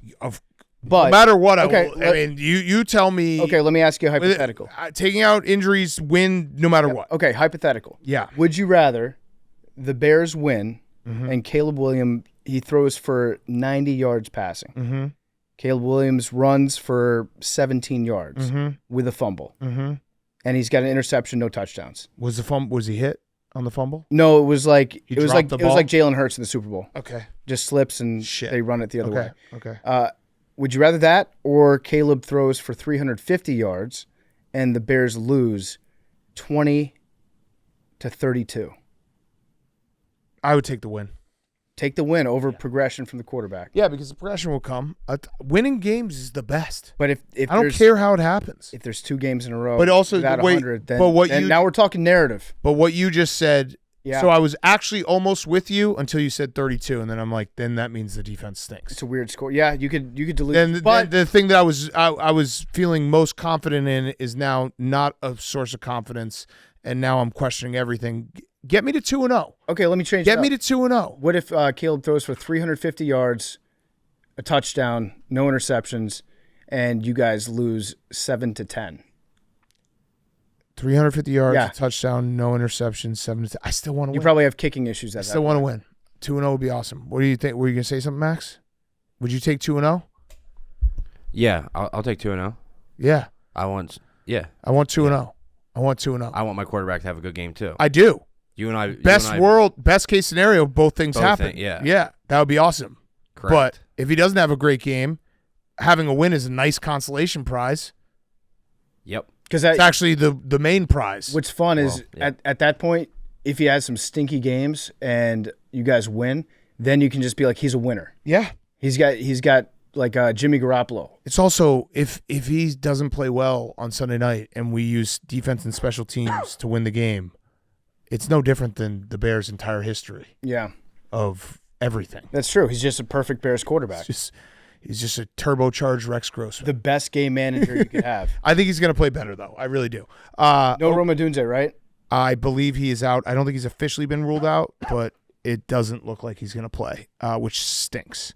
All right, so the touchdown parlay, I screwed it up last week. Then we'll get to our picks.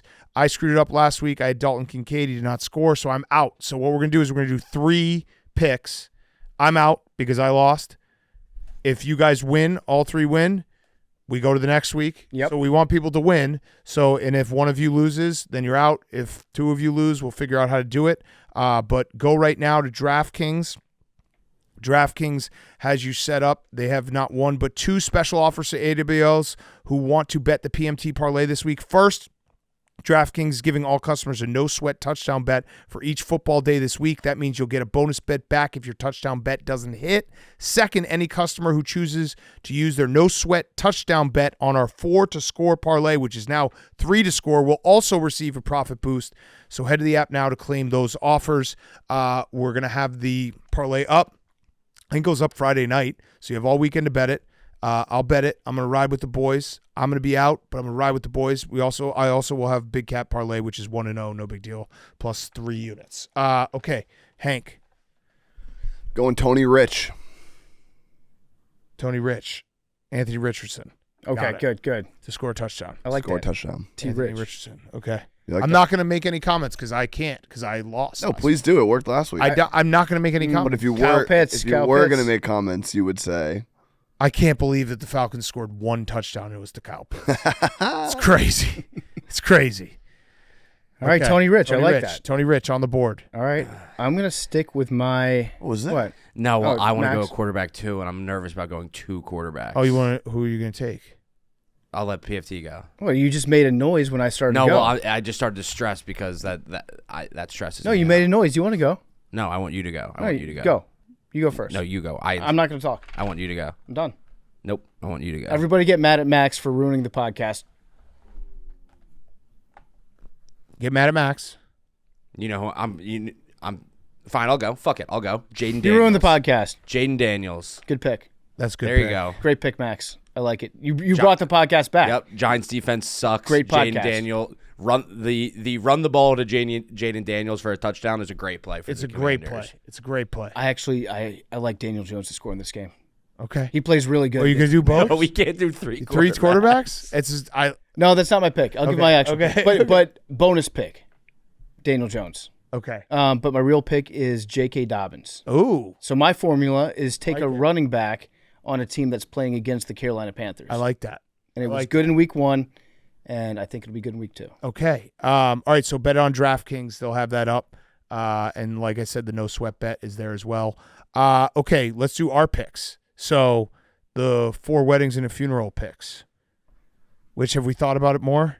Someone did throw out that we should do a bachelor party. I don't know if any of us could survive. Or I don't know if PFC and I could survive. Well, the problem is That's what's exciting. All right, should we that's do what's this? exciting. well, here's the problem. If the funeral is a bad idea I'll speak for myself. Why? because we don't. How do you schedule that? What if we did what if the loser had to do just life? So they had to go to Oh my God. a birth of a baby, Maybe a quinceanera. The funeral is bad. No funeral. I'm down for all of this except for funeral. Well, no, if we're going all, we got to go with the full circle. The life would be incredible. We can't. Imagine loser has to do life. Oh, how about this? We can't do funeral. How about we can't this? do funeral. How about A 50th birthday party. Someone said a they were going bachelor to kill party, themselves a so wedding, that I had to go to their funeral. a divorce proceeding. A divorce proceeding. We can't do funeral. Okay. now, Well, the problem with the bachelor party would be I would bachelor- want to do things on the bachelor party that I should not be doing in front of AWLs. no, it's the problem with the bachelor party is we just basically produce blackmail Yes. on ourselves. Yeah. Yes. Ooh, yeah. And if we didn't do stuff to produce blackmail, then they'd be like, "What a snooze! I can't believe this guy came to the bachelor party, didn't have any It fun." would. Yeah. I think we could do it if we just said no phones. People for would the be bachelor so party. pissed if Hank or I lost. Yeah. Or me or Memes, yeah. No, forgot about I it. I bet Max would be fun on a bachelor party. Max would be great on a bachelor. If it was a golf trip, Hank would be in a good mood. All right, so we'll figure it out. But I do think there's something there with.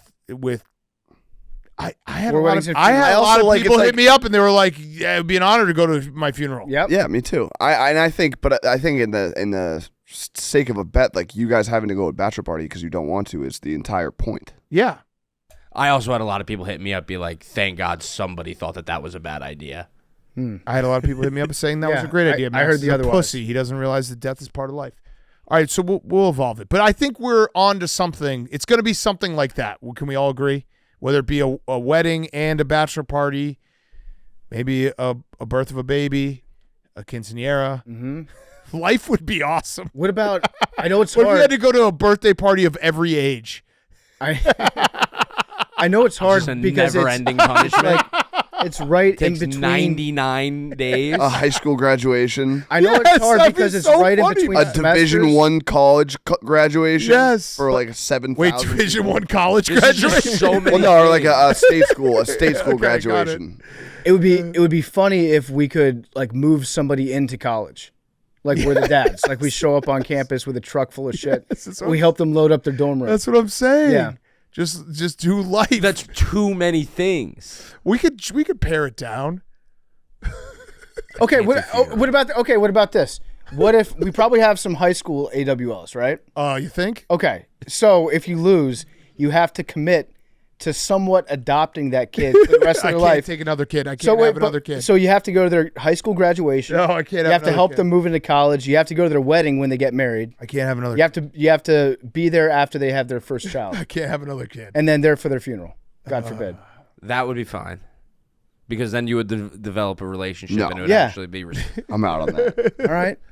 And then when they die, you go to their funeral. Yeah, then I would go to a funeral if you were if it felt like I was going because it was out of respect and not out of a punishment. Not just for vibes. All right. All right. but Well, we got got to figure this out Yeah. soon because Yeah, we'll- somebody's going to start to fall By behind. next week, Yeah, by next week we'll have. By a next week, plan. I'll put my. Yeah. I'll think about some stuff. All right. So I think Max, PFT, and Hank all went 2-0. I went 1-1. Feels I good went to be 1-0 and 2-0. Oh, and Memes went 0-2. So Max, you have first pick. Yes. Do I? Yeah. Yes. Because Hank went first last time. No, Memes went first last time. Okay.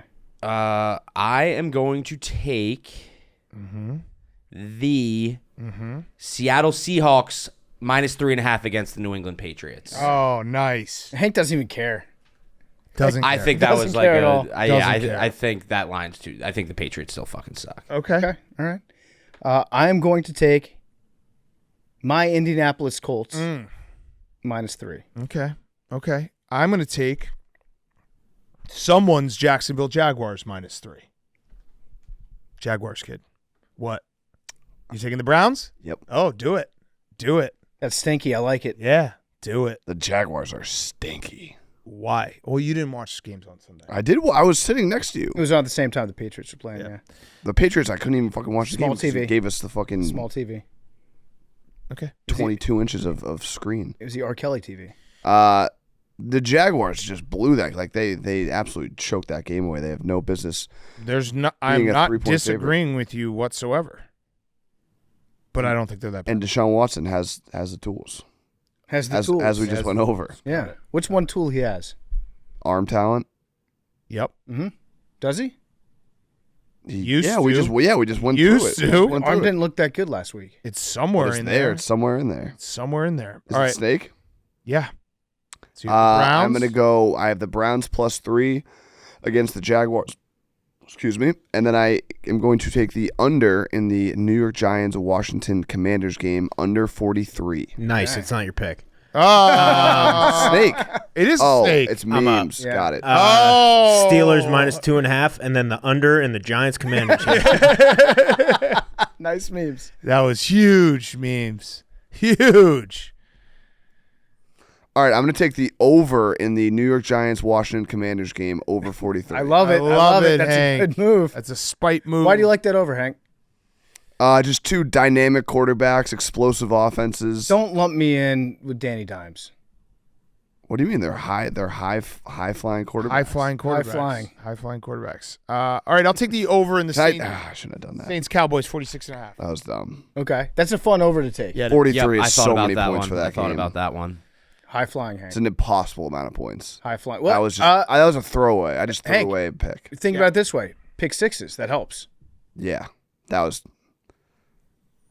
dumb. Okay. That's all right. You know what? I'm going to take the over on that game because Hank thinks it's so dumb. No, he's got it. Oh, you're saying in Just say in person. real life, yeah. All right, so your last pick. I'm going to Jags Browns over 41.5. Okay. I don't think that Deshaun is going to be as bad as he was last week. I hope. And then I think that the Jags, again, kind of a fluky game that they gave up last week. Yeah. And they're at home. Yep. Home opener. Yep. I believe in Duval. And Hank thinks they stink. Hank thinks they stink, yeah. Yep. Okay. I took such a stinky under last time. I'm going to try and go with a fun over this time. I love that about you. Just get fun with it. Yep. I'm going to go Lions Bucs over 51.5. Lions Bucs over. That is a fun one, yeah. It's a lot of very points, fun. but a lot of points. but fun. Okay. All right. So those are our picks. We'll figure out. We'll nail down the punishment for next week. Let's do Fantasy Fuckboys before we get to Brooks Koepka and Talor Gooch. Fantasy Fuckboys brought to you by our friends at Body Armor. Body Armor SportWater, the alkaline water that provides us real hydration with electrolytes for taste. Everybody's always drinking around the office. The sports drink, the zero sugar, and even the Flash IV. After a long weekend, we can't get enough Body Armor. The SportWater, in my opinion, is the best water on the market. Head on over to your local 7-Eleven and get Body Armor SportWater today. Fantasy Fuckboys.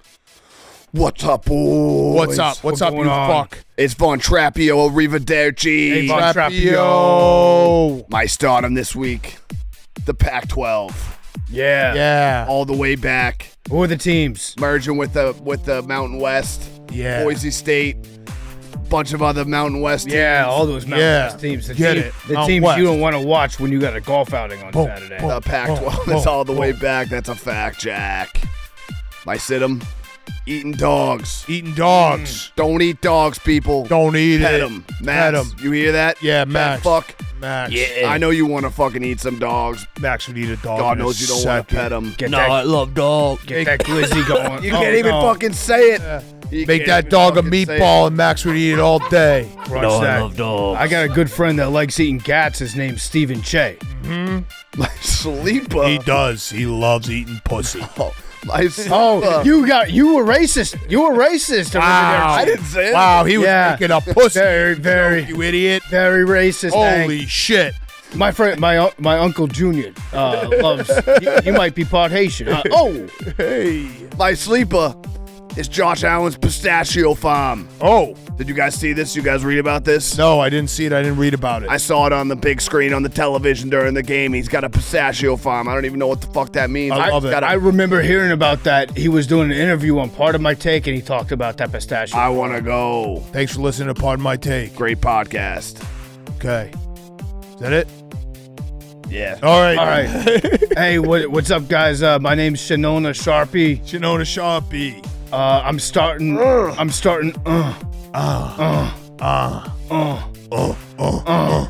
And this week I'm sitting.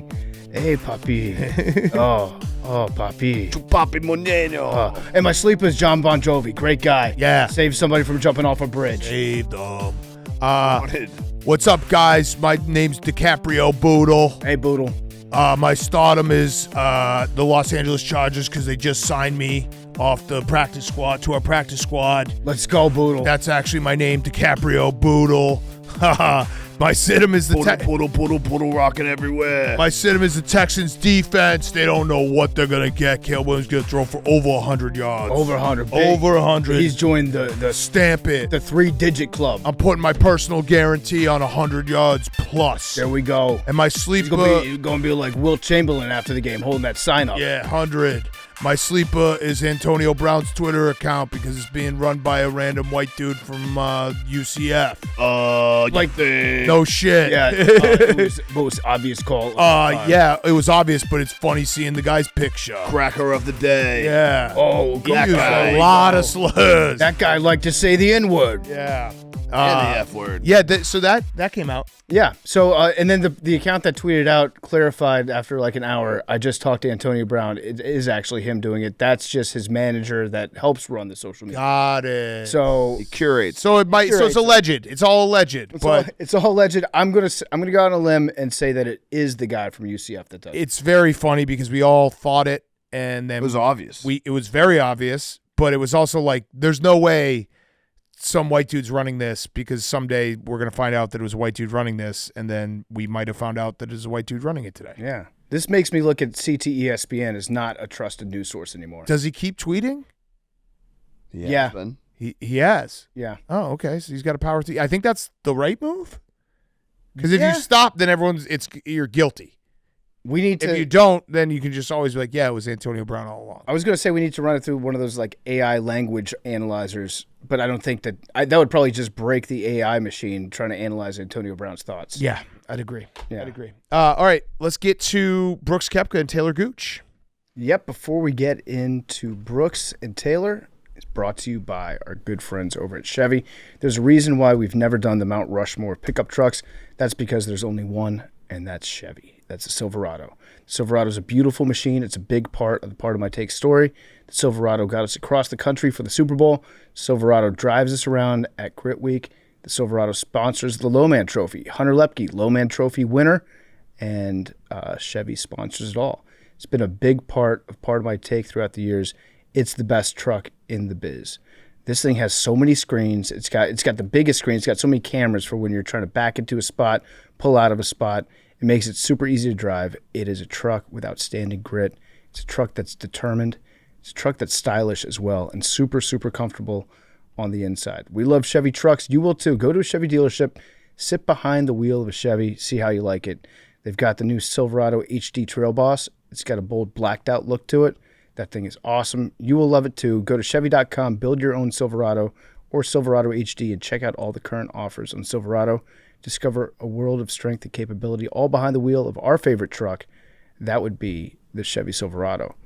The interview is also being brought to you by the Farmer's Dog. Blake just had the Farmer's Dog for breakfast this morning. He had the Farmer's Dog for dinner. He had the beef. He had the beef flavor. We're on a beef kick right now. He also loves the turkey, loves the chicken. Stella's been on it for a long time. Yes. Farmer's Dog is great dog food, and you want to make your dog happy, healthy, and full of life. And the Farmer's Dog makes real fresh dog food, and it delivers it right to your door. The recipes are developed by vet nutritionists, made from real meat, real veggies, and they're portioned just for your dog, making it easy to say goodbye to burnt brown balls and feed your dog real food with real benefits.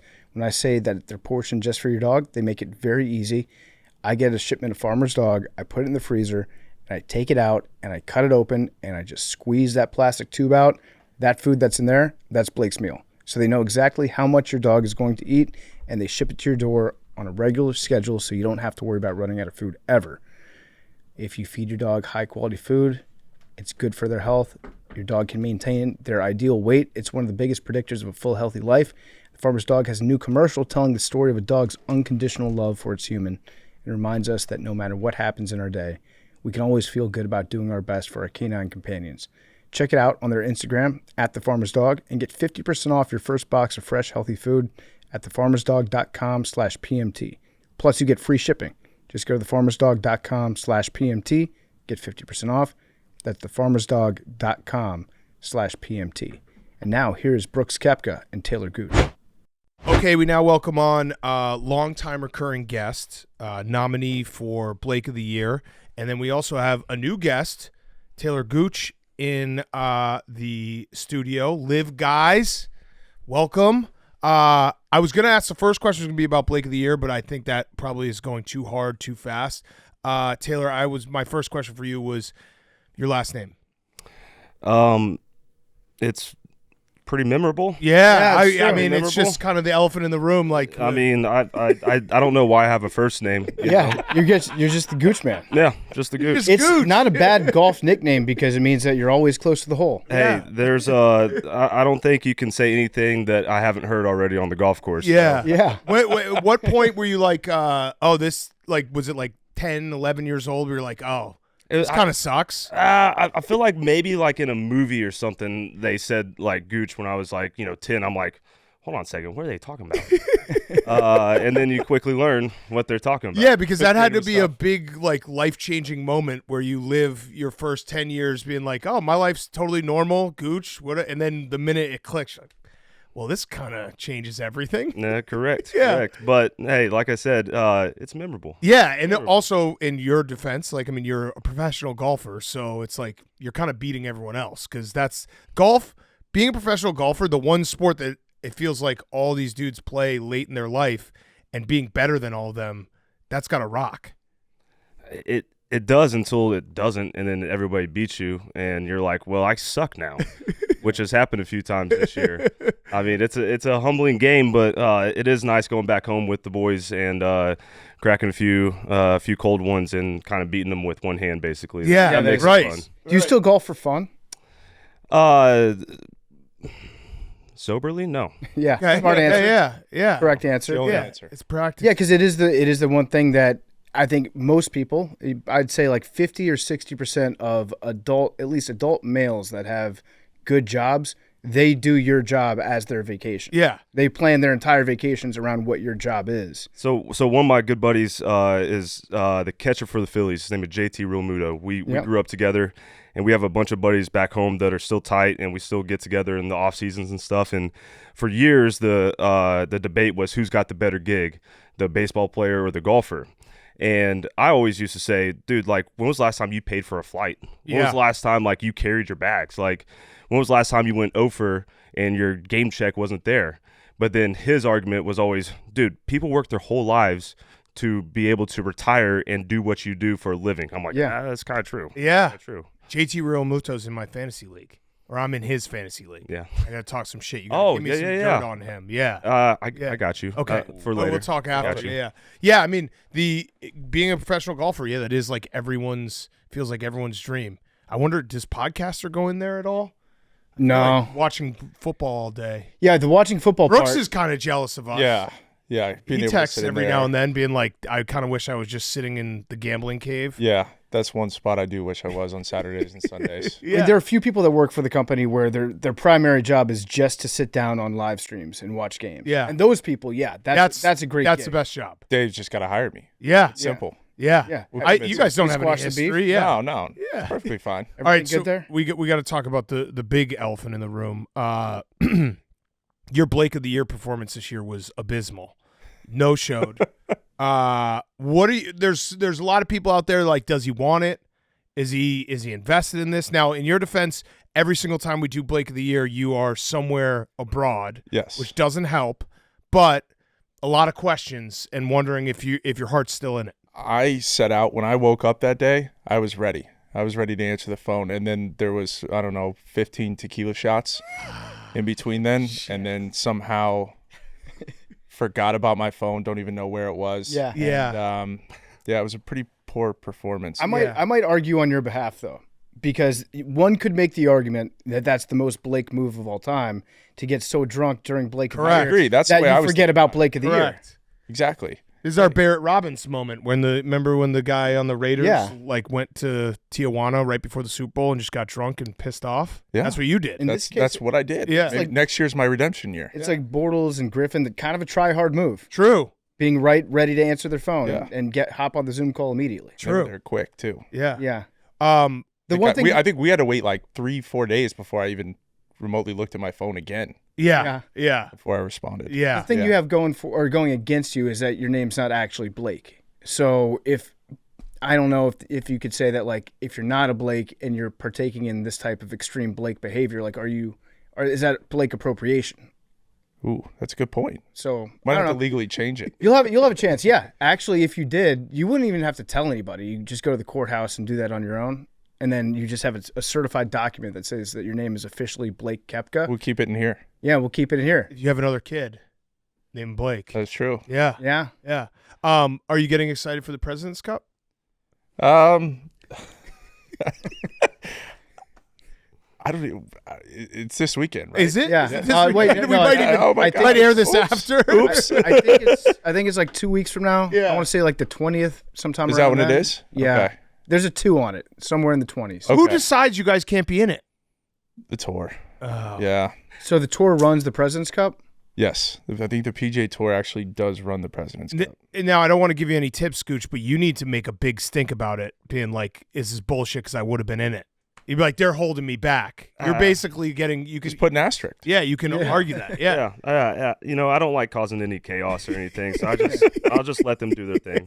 That's a good headline though. Gooch makes big stink. Yeah. He did. Yeah, Yeah. the asterisks. Yeah, throwing asterisks everywhere. So wait, do you think they're going to change that? It feels like they're going to change it, but I don't know. I feel like they're. You were on the Ryder Cup. Yeah. I mean, I feel like over like 2 years from now, I think we'll all be laughing about this, and I'll be playing somewhere. It might be a Live versus PGA Tour thing. Who Yeah. knows what it could be? So we'll see. Yeah, I mean there is a merger in place, right? Isn't there? Yeah. Framework. Yeah, I heard that. First I heard there was an outline, and then I heard that there was a framework, and then I heard There's a bunch of deadlines that Yeah. come and go. We got to Yeah, hit the exactly, deadlines and then miss a couple deadlines. Yeah. Yeah. Do you know where There's another one? Have you heard anything as players in the Live Tour of where this framework is right now, No. or any of the points from the framework? Have you looked around? Like it could be in the locker room somewhere. If there's It could a framework, be. yeah. Maybe. You never Is the know. framework in somewhere. the room with us right now? There might be. Might be a few frames. Maybe the big sticking point is whether or not you guys can wear shorts. Ooh. That seems like a non-negotiable to me.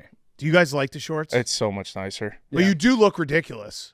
I mean, I always look ridiculous. Yeah, so, but it does like there's something about golf where it's like, why are these guys wearing shorts? You should play golf in shorts, but for some reason, because we're so conditioned to watching guys in pants, when you see the shorts, you're like, this is not what's going on here. Yeah, Mickey Mouse golf. Right? Yeah, Mhm. but it does. It has to like how many strokes does it affect Ooh, being in I'd shorts? say at least 2. Really, Yeah. Gooch? I mean, it affects Gooch. Yeah, It bunches you up. Yeah. I mean, hey, when you're in places like Singapore and you are sweating your nuts off, Yeah. it is a game changer. yeah. I imagine. Because I don't think I've ever, unless it was like raining outside or 50 degrees, I don't think I would ever wear shorts. Or excuse me, ever wear pants on a golf course. It's Yes. like always shorts. And Yeah. then You don't even want to play when it's 50 degrees and raining. Yeah. Yeah. Wait, so Brooks, why can't we win a Ryder Cup on the road? Ooh, that's a good question. Mm-hmm. It's kind of tough. I mean, I did lose, 9-8?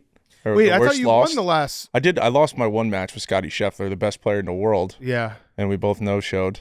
9-8. Yeah. It was a quick exit. Mm-hmm. Yeah. Got to spend a bunch of time on the couch drinking. So, Okay. got to But watch. then on that Sunday, I feel like you came back, right? Yeah, I did You all right had- on Sunday. You and Max basically just tried to protect America. Yeah, Max led the charge there. Yeah. But is it really that different, like playing on the road in the ride? Because it feels like it just flips back and forth whoever has home. I don't think it is. I mean, 2 teams, somebody's got to win. Yeah. And obviously, home field advantage probably a little bit, but I don't know. I don't think it's anything. Yeah. Do you guys talk about it like before the matches? Do you have like a team meeting where you go over strategy? Like, hey, we need to be good today at golf.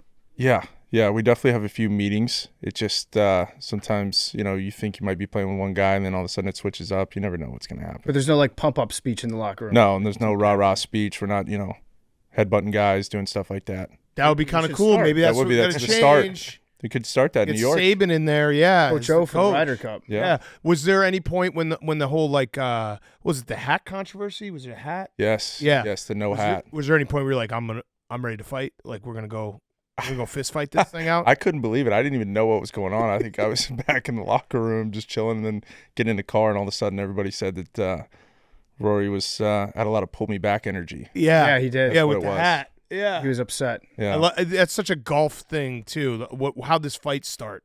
One guy had his hat. I mean, that's sports in took it general. off. It's a lot to pull me back. Yeah. Come on, man. Like golfers, you no chance you're fighting. No. Yeah, well, there has been some beef, but you did squash the beef. There's no more beef at all with Bryson. I mean, you guys are going to be teammates, right? Yeah. And the match against Rory and who?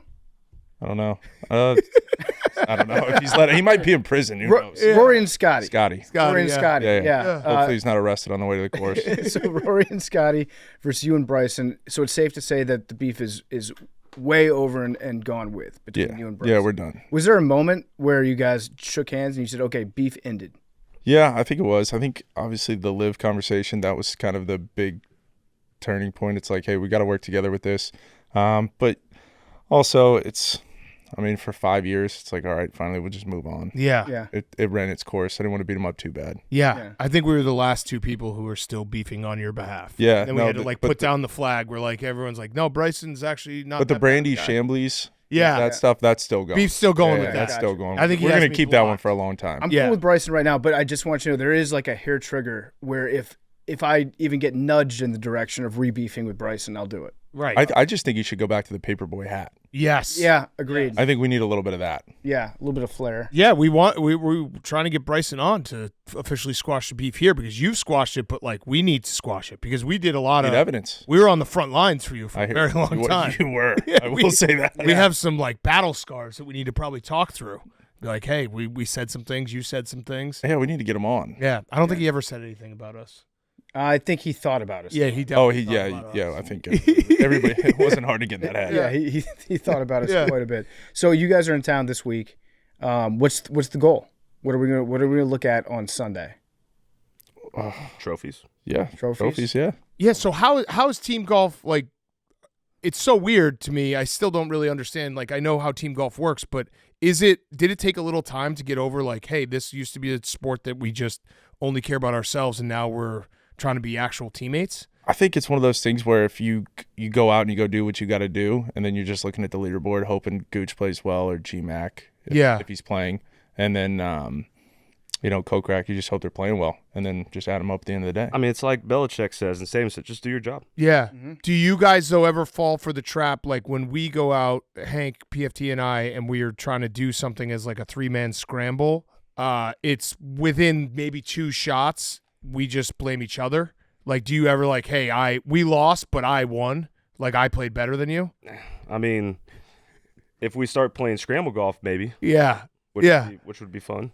We start our own tour. Yeah. I mean, a scramble on the tour would be very fun. I think so. I think that's what I'm people saying. would We got to start our own league. You want to do it? Let's do it. Okay. What are we going to call it? The Gooch. The Gooch. The There we go. Gooch. Yeah, I'm The down. afternoon Gooch. There we go. I thought a good format for golf would be if you just took your best 9 holes, no matter what holes those were, and just score it to par. You just pick? Yeah, you score it to par. So I'll go out there and I'll probably have 7 or 8 holes where I just take the max and I'm like, fuck it. But it's okay if you do that because you're only counting your top 9 holes. So halfway through a hole, you can be like, I'm not going to use this hole anyways. I'm going to pick my ball up, go on my way. Just go sit in the cart and have a beer. Yeah. Go sit in the cart, have a beer. The round moves along a lot quicker. We're out in 3 hours. Yeah. I've always said 18 holes is too many. Yes. Yeah. What's the perfect amount of holes? I think it's 12. That's a great question. I mean, you've said, I've said 12. yeah, because Just black out, right? Yeah, In the 13 middle of through it. 17. 12 is because 12 also is you could go golf and be done in 2.5 hours, and that's because for me personally, I would love to golf more, but I can't be hey to my wife hey, I'm gone for the Going for next 6 5 hours. hours. Yeah. Good luck with that. Yeah, right. Doesn't work. But 2.5 hours, you could do that and just be that's not a huge time commitment. Perfect time frame right there. You need more 12. I think there are a couple 12-hole golf courses. What do they call those? Executive courses? Yes. It's such a cool name. That is. You're yeah, I'm a CEO. Have you guys? I'm skipping work to come golf here. I'm a CEO. My time's important. I can't do 18 holes of golf. Yeah. This interview is being brought to you by Paramount Plus. Listen up, AWL's football season is officially back. Paramount Plus is once again your home to stream the NFL on CBS all season long. You can stream your live local CBS game on Paramount Plus every week, all the way through the AFC Championship. Don't miss a must-see Week 2 matchup. We've got Patrick Mahomes, Travis Kelce, and the 2-time defending Super Bowl champion Chiefs, and they are hosting Joe Burrow and the Cincinnati Bengals at Burrowhead. Going to be a great game. Your Paramount Plus subscription also unlocks an all-access pass to 24/7 NFL content all week long. Paramount Plus is a football app. You need to have football apps ready to go for football season. If you want to watch football, you want to watch CBS, you have to have Paramount Plus on your phone. You can get up-to-the-minute news and updates at CBS Sports HQ on Paramount Plus. You can make sure your fantasy team that nobody else cares about is ready for victory with the Fantasy Football Today and so much more. Real football guys and gals know you only have a certain amount of football games left in your life, and you don't want to miss any of them. So sign in to Paramount Plus today. Stream the NFL on CBS all season long at home or on the go. Paramount Plus plans start at just $250 a month for 12 months. Terms and conditions apply. They start at just $250 a month for 12 months. Check it out now. And now back to Brooks Koepka and Talor Gooch. When was the last time, so you guys have played so many courses all over the world. When was the last time you were wowed by a course? Like, this place is insane. It's been a while. Yeah. I mean, Augusta you go every year, and it's like it's in perfect shape. It's phenomenal, but there's not many. Shadow blew my mind a few years back when we played on tour there. They had, like, it took me 6 holes to find a divot. Like, it was in such perfect shape. I was like, did you play that? Yeah. Where is it? Dude, in Vegas. In Vegas, Okay. so it's a little blurry. Yeah. Okay. Got it. Yeah. It literally, like, took 6 holes before I found a divot in the fairway. And I was just like, this is insane. Yeah. Insane. That's crazy. Yeah. I mean, a good, I don't know the difference between any of these golf courses. So if you took me to Augusta, I'd be like, this kind of looks the same as all the other ones. No, the green. You would notice the green. It's a different color there. Yeah. Yeah. No. But you can go play the one we're playing this week. Yeah, we are. We are. It's perfect. Are you a little bit afraid to see me back out on the course after what I did to you? Yeah, the beatdown I got last time was pretty good, so we're gonna have to figure out something new. You're also in trouble because I found on Instagram, I found a driver that doesn't slice. Oh, yes. I think it's illegal, but I have it. Yes. It goes left? No, it goes straight every time. It only goes 200 yards, but it goes straight every time. That's perfect. Yeah. I have a bunch of buddies that would want that, by the way. Yeah, you could. I'll hook them up. All right, so Florida State sucks. Yes. Very bad What's right now. going on there? I don't know. Is it a lack Tired of of watching. NIL? It could be. Because you have We money. can get the PIF involved. Yeah, yeah. We bring the PIF. I know the PIF was Wasn't supposed to. Dion trying to do that or somebody in Colorado? Yep. Yeah. I saw. Yep. Bring him to Florida State. We'll be fine. What's 0-2 after last year. Like, what are you going to do? Yeah, I don't know. Find more NIL money. Okay. I guess that's the answer. Yeah. I think it's I don't know. players, not the coach. I think it's a bit of both.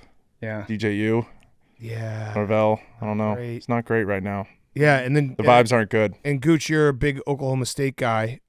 Sucks that Oklahoma's out of the Big 12, but your season's going okay. I love Gundy. Gundy is the man. Yeah.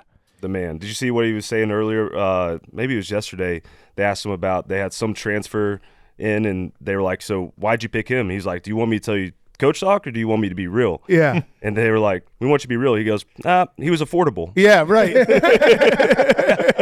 I love Gundy. Gundy's a perfect example too of, like, you got to know what you are in college football and not try, like, having Gundy, you know you're going to have a good competitive team every year. Yeah, maybe you won't win a national title, but there's still some fun in it. Like, I'm going through that right now with Wisconsin, where it's like we've made these transitions. Like, I just want to go back to winning 9 games, 10 games. Yeah. Like, that's cool.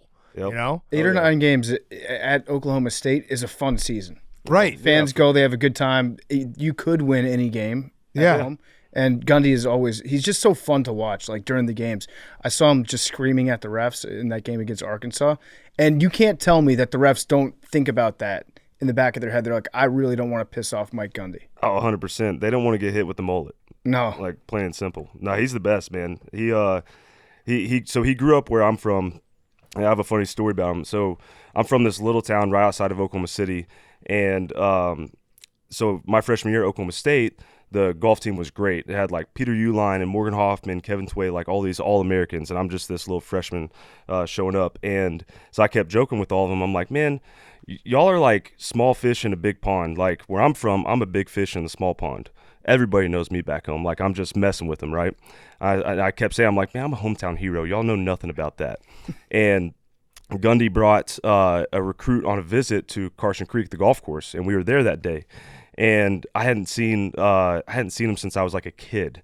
And so he comes, introduces the recruit to all the golfers and the coaches and stuff. Then he comes to me, he goes, "Oh, fellas, this guy is a hero back home. Like this is the man. Blah blah blah blah. And I was like, I've been telling you guys. Been telling you. So yeah, Gundy's my dude. Yeah, it's crazy. How old is he now? Because I feel like Not 40. he's always 40. I and think that he's not. Is he? That's going to be a big one if you're old when he turns 60. I think that that was 2007 maybe. I'm Yeah. a man. I'm 40. So he's getting. So that's he's 17 years. 57 years old. Yeah. Golly. Yeah, that's gonna fuck me. Yeah. That's gonna fuck me up bad. But then we get to say it starting next year. That's true. We're about to turn 40. We're men. You. Finally, we're Yeah. a man. One of my favorite things about Oklahoma State is the mascot. His name's Pete, right? The different cartoon drawings that they do of Pete for every single sport. So cool. It's the best. So the Golfing Pete one is pretty good too. Yep. Swinging Pete. Swinging Pete, that's the name of it. Swinging Pete. Swinging Pete's awesome. What are the other crazy sports that they have him playing? I think there's a wrestling Pete Oh yeah. where he's like he's grappling with somebody. My favorite one's the baseball one. It's sweet. Like he's got a bat and he's just swinging. It just looks sweet. He is a great mascot. I haven't seen. They should have one. Like there's the equestrian is big at Oklahoma State. I bet there's an equestrian Pete somewhere where he's like riding a horse or something. yeah. There's some good ones. It's just a fun sports university. I always say that the sky in Stillwater, you will never find a darker sky anywhere in the world than Stillwater at night. For a home game, the sky is neon black. It's a different shade of black than you'll see at any other college atmosphere. And when the students are wearing, like, sometimes they do the black out there too, it's one of the most intimidating places to play, I think, in college football. There's about 7 stoplights in the town, so there's not a bunch of light illuminating the sky. So that you're right. Like it gets dark there. It does. Big Yeah. cat, look at Wrestling Pete. That might be my favorite one. Oh, wrestling Pete's a fucking Look how monster. jacked up this guy haven't is. I seen it. love that. Oh yeah. Oh yeah, I That love guy's that. awesome. it's pretty solid. I forgot to say congratulations on the Panthers.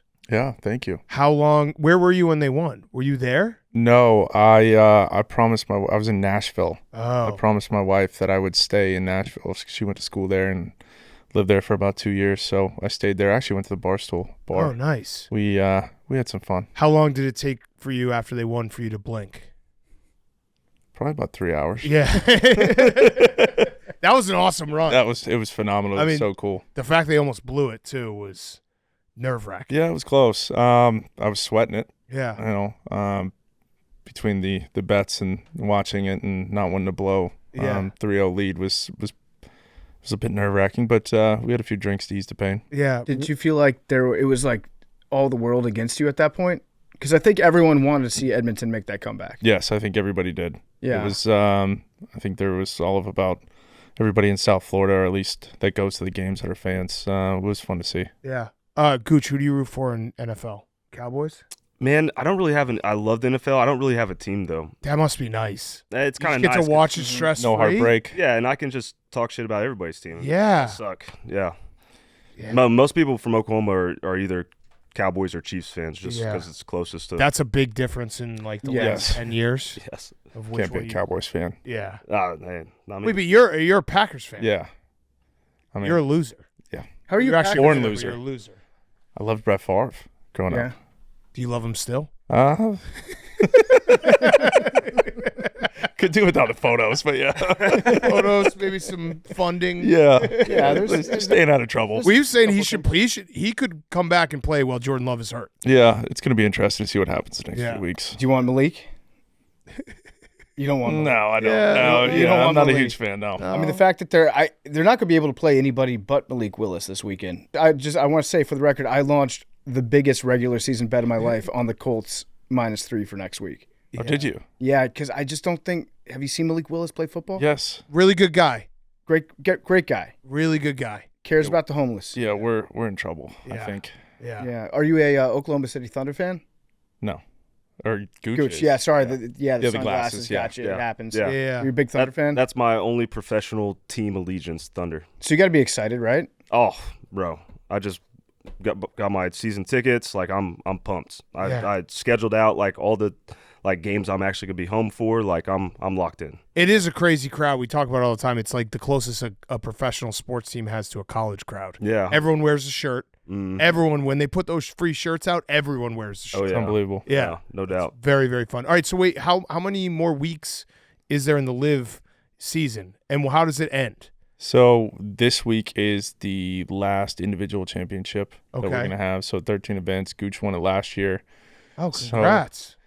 Yeah, so this is the last one. And then the team championship is next week in Dallas. Ooh. Okay. So that one, are you guys in, is it I think like we're in cumulative or? fourth. Yeah, we're in fourth right now as a team. But yeah, we've got all our guys back this week. So hopefully we'll be Okay. can move up into that's what the first three teams. Get If a you bye. guys win, we'll raise a banner. I think We'll put up a banner. we're gonna get one. We're gonna Studio. get one bigger. A smash banner in this studio being like, look, we root for winners here. Yes. So, I'm in. yeah. What do you get if you win? Do you get a ring? You should. They got rings. You got one last year. Don't look at me. I didn't win anything. I'm saying the teams though. Oh, the team. I think yeah, the team. Team ring? Yeah. I And think baller. I mean, we deserve 6 of them. You guys deserve one too, right? Yeah. Yeah, I would say so. Hank is a fan of your rival, though. He's a big fan of the Four Aces. Yes. Hank, who are Hank, the four aces? again? who's on the Four Aces, Hank? The Dustin He Johnson, prepared for this. Mm-hmm. Oklahoma State, Peter Uline. Mm-hmm. Wrong. Fuck. Is it bad? I didn't. Damn! You were 1 for 1. Varner. Yep. Yeah. Is Perez still on there? Yep. Yeah. I thought, was Uline on there last year? Yeah, it was. I don't know Wow. who it is. Fuck. Sounds like you're a fair weather fan. Wow. Who is it? Damn. P. Reed, Patrick Oh, Oh, man. And he's a diehard Four Aces Reed. I fan. know. And that's what He's got swagged out in the gear, I'm sure, and everything. Yeah. All right. Well, I got one last question. Roback question. RHOBACK.com. Promo code TAKE. 20% off your first purchase. Q-Zips, polos, hoodies, joggers, shorts. Roback.com. I have to bring it up so that AWLs can hear it. Have we had any further discussions with Jenna about her feet and Jerry? I have not. I did. I showed Gooch, him we're asking, that Jerry is interested in getting pictures Beat the of Streets, Jenna's right? Yeah. feet. Yeah. And he does a foot competition where a bunch of contestants come and females show off their feet, and he would like Jenna to participate. So normal stuff. You Seems like participated. Yeah, I did That was the participate. funniest thing I've ever Yeah, seen. he didn't know I was a girl. It was like there was a big drape in front, and I got my nails painted and everything, and I made it through the first round. No And way. Yeah, Yes. yeah, it was an all-time clip. Oh So my I did participate. You went against me. Oh yeah, that's In the right. I first went against Max. I forgot. I went against Max. Yeah, I think we got to get her this year. Yeah. We got to get her in. I mean, Has she talked to you about that, or are you just saying that? She asked me what I was trying to sign her up for. yeah, I think this was like a couple months ago, and then I showed her the Big Cat's feet clip, yeah, and she was like, "I think I could beat that." yeah, Yeah, I think Jenna's in. We'll get her in. yeah. We just need We to couldn't get we- Baby Blake, but we can definitely get the feet in. We need to get some Yeah. PIF money. The cash prize would be Raise huge. it. Imagine I if think we bring had them in. Feet the Streets for like $10 million. I don't see Get why some we quality can't. competition for that. yeah. Brooks, I have to ask you about the suit that you wore on the red carpet. Oh yeah, No. Yeah, the black suit. yes. It I looked brought like, it back. I was trying to get drafted in like the 03 draft. Yeah, that's what it looks like. Old school, It man. looks like Carmelo Anthony on draft night. I was the most comfortable guy in that whole theater. Were you trying to send a message? Were you trying to like set a tone for fashion, be a leader, or were you just like, I'm trendsetter. Yeah. I'll I just was get trying the- to set the trend. I was the most comfortable guy, I promise you. Everybody who showed up in the tight suit and they didn't look comfortable sitting down. And meanwhile, I was just chilling with popcorn and a beer and was happy as could be. it looks like either a Stephen A. Smith suit. I've seen him wear pants like this and a jacket like that. It looks like if Chet Hayes was playing Johnny Cash in a movie. That's kind of the vibes that you're giving That off was, right here. yeah, that kind of was. Taking some fashion chances. It did look comfortable though. Looked like it It flowed. was. Yeah. It's great breathability. All right. Well, go win a championship for us. Hey, we're trying. We're diehard Get the Smash banner. guys. The banner will we will raise a big banner in the office, being like Smash champions. I love it. So, Yes. and if you don't win it, We'll I wait don't till know. next year. Yeah, we'll be a next year guys. We'll be like next year's our year. of There's always Smash. next year. Yeah, there's always next year. Mhm. Are they going to break up the Smash? No. Brooke, maybe you should do like a Last Dance thing. Tell the guys right Ooh. before, like, hey, they're talking about breaking us up. See, that could be good. Yeah, get them all juiced Instead of that up. Netflix thing, we could do this. Yeah, Mm-hmm. yeah. Wait, you're not in the Netflix thing again? No. Yeah, No, I passed on that this yeah. I mean, the last time you were in it, they shouldn't have. They shouldn't film anyone around March Madness. That was unfair for you. I thought it was. I had more important things. That's to do. if you put a camera in my face, March Madness, you're going to get the worst version of me. Yes. Not that you came out across well, but like it would be bad for me. The funny thing about that was I didn't even participate in season 2. It was just Jenna. Jenna just did a couple of the interviews, and I was like, I'm good. But then I still made the episode. Yeah. So I don't really know what was going on. I was like, all right. That is fucked up, though. You were upset for reasons not having to do with golf. Right. Yeah. Bets didn't hit. Yeah. It was a low blow, but you know what? We move on. Yeah. All right. Thanks, boys. Best of luck for the championship. Go win it. Yeah. Thanks. We'll see you on the course. Yeah. Welcome back to another Fyre Fest of the Week, brought to you by our friends over at Morgan & Morgan. You know what really sucks? Getting invited to yet another wedding for like the 9th weekend in a row and having to pack up, go to town, fly in, fly out, max. You know what else? What else really sucks? If your quarterback doesn't throw for 100 yards. Couldn't be me. While they can't help any of that, they can help fight to get you full and fair compensation when injured. Their fee is free unless they win. For more information, go to forthepeople.com/PMT, or you can dial #law #529 from your cell phone.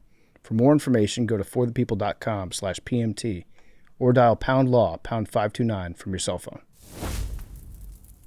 Okay, Fyre Fest of the Week to wrap up the week, sending you into a football weekend. Henry, Daniel Hank. give it to us. P. Aha. Monday. Yeah, that's the day of the week. Monday's your Days fire. of the week. Days of the week. Days of the week. Days of the week. Days of the week. There's Sunday and there's Monday. Oh. There's Tuesday and there's Wednesday. There's Thursday and there's Friday. And then there's Saturday. Days of the week. Days of the week. I've listened to that too many times. I don't think I've ever heard that. Yeah. Banger. That's how they teach kids days of the week.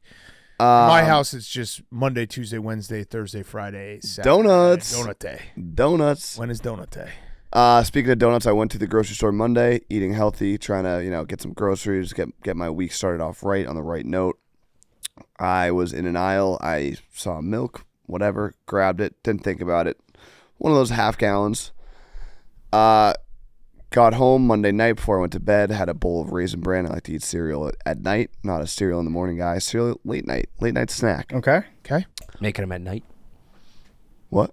You know the Shane Gill, he's making them at night. Making them at night? And then in the morning, woke up early before I went to the gym, made a protein shake, used the same milk. Started driving to the gym and had never had to shit my pants as bad in my entire life. Legitimately. You shit in the Audi? Please tell me you didn't shit in the Audi. Driving. Did you shit in the Audi? I did not shit in the Audi. Oh. I didn't even make the gym. I came to the Thank God office the Audi's because safe. the gym that I go to has like one stall. So sometimes if you have to take a shit, there's a chance that it's occupied. So I couldn't even run the risk. I was like passing cars, driving borderline recklessly to get just to the office. Yeah. Disaster. Yeah. Disaster. Stomach, disaster. For like 2 hours, disaster. And I got home and I was like, what could it possibly have been? All I had today was just a protein shake. I bought lactose-free milk. Oh. Okay, so you're lactose intolerant. Basically did the reverse. Yeah, I got reverse lactose intolerated. Yeah. Damn. Which Now- I didn't know was a thing. I don't know what lactose-free Hank, milk even no, wait, is, wait. why they sell it, and why they sell it near the regular milk. Let me jump in real quick. It might not have been the milk. It might have been the massive protein shake that you had. No, because I had that every morning. Okay. No other ingredients. No creatine. I have creatine every morning. Because creatine can make you have the shits bad. But it was unlike anything I've ever experienced. Like I've had shits, you drink coffee in the morning, sometimes it gives you shits. You pre-workout gives you the shits. This was like, it was a disaster, and it was a disaster for a while. Like it wasn't like, your morning, clear out the You system. never recovered. For like 3 hours. It was pain. It was sitting on the toilet contemplating life, thinking you're never going to smile again type situation. Yeah. Are you addicted to milk? You got a milk problem? No, I like regular milk. Lactose-free milk is crazy to me. I didn't know it Didn't read existed. the labels. No, I didn't know. I didn't even subject myself to the I do that all the time. Hand up. Yeah. Not lactose-free milk, but I don't read labels ever. when I'm shopping. I always come back with one thing that was incorrect. You know what it is? It's the red carton that they sell it in. It was blue. It was the blue carton? Yeah. Oh man. Fairlife. They do try to get you. And they got me. And they got me bad. And if that's what happens to people that are lactose intolerant, then I sympathize with them dearly. I have a take.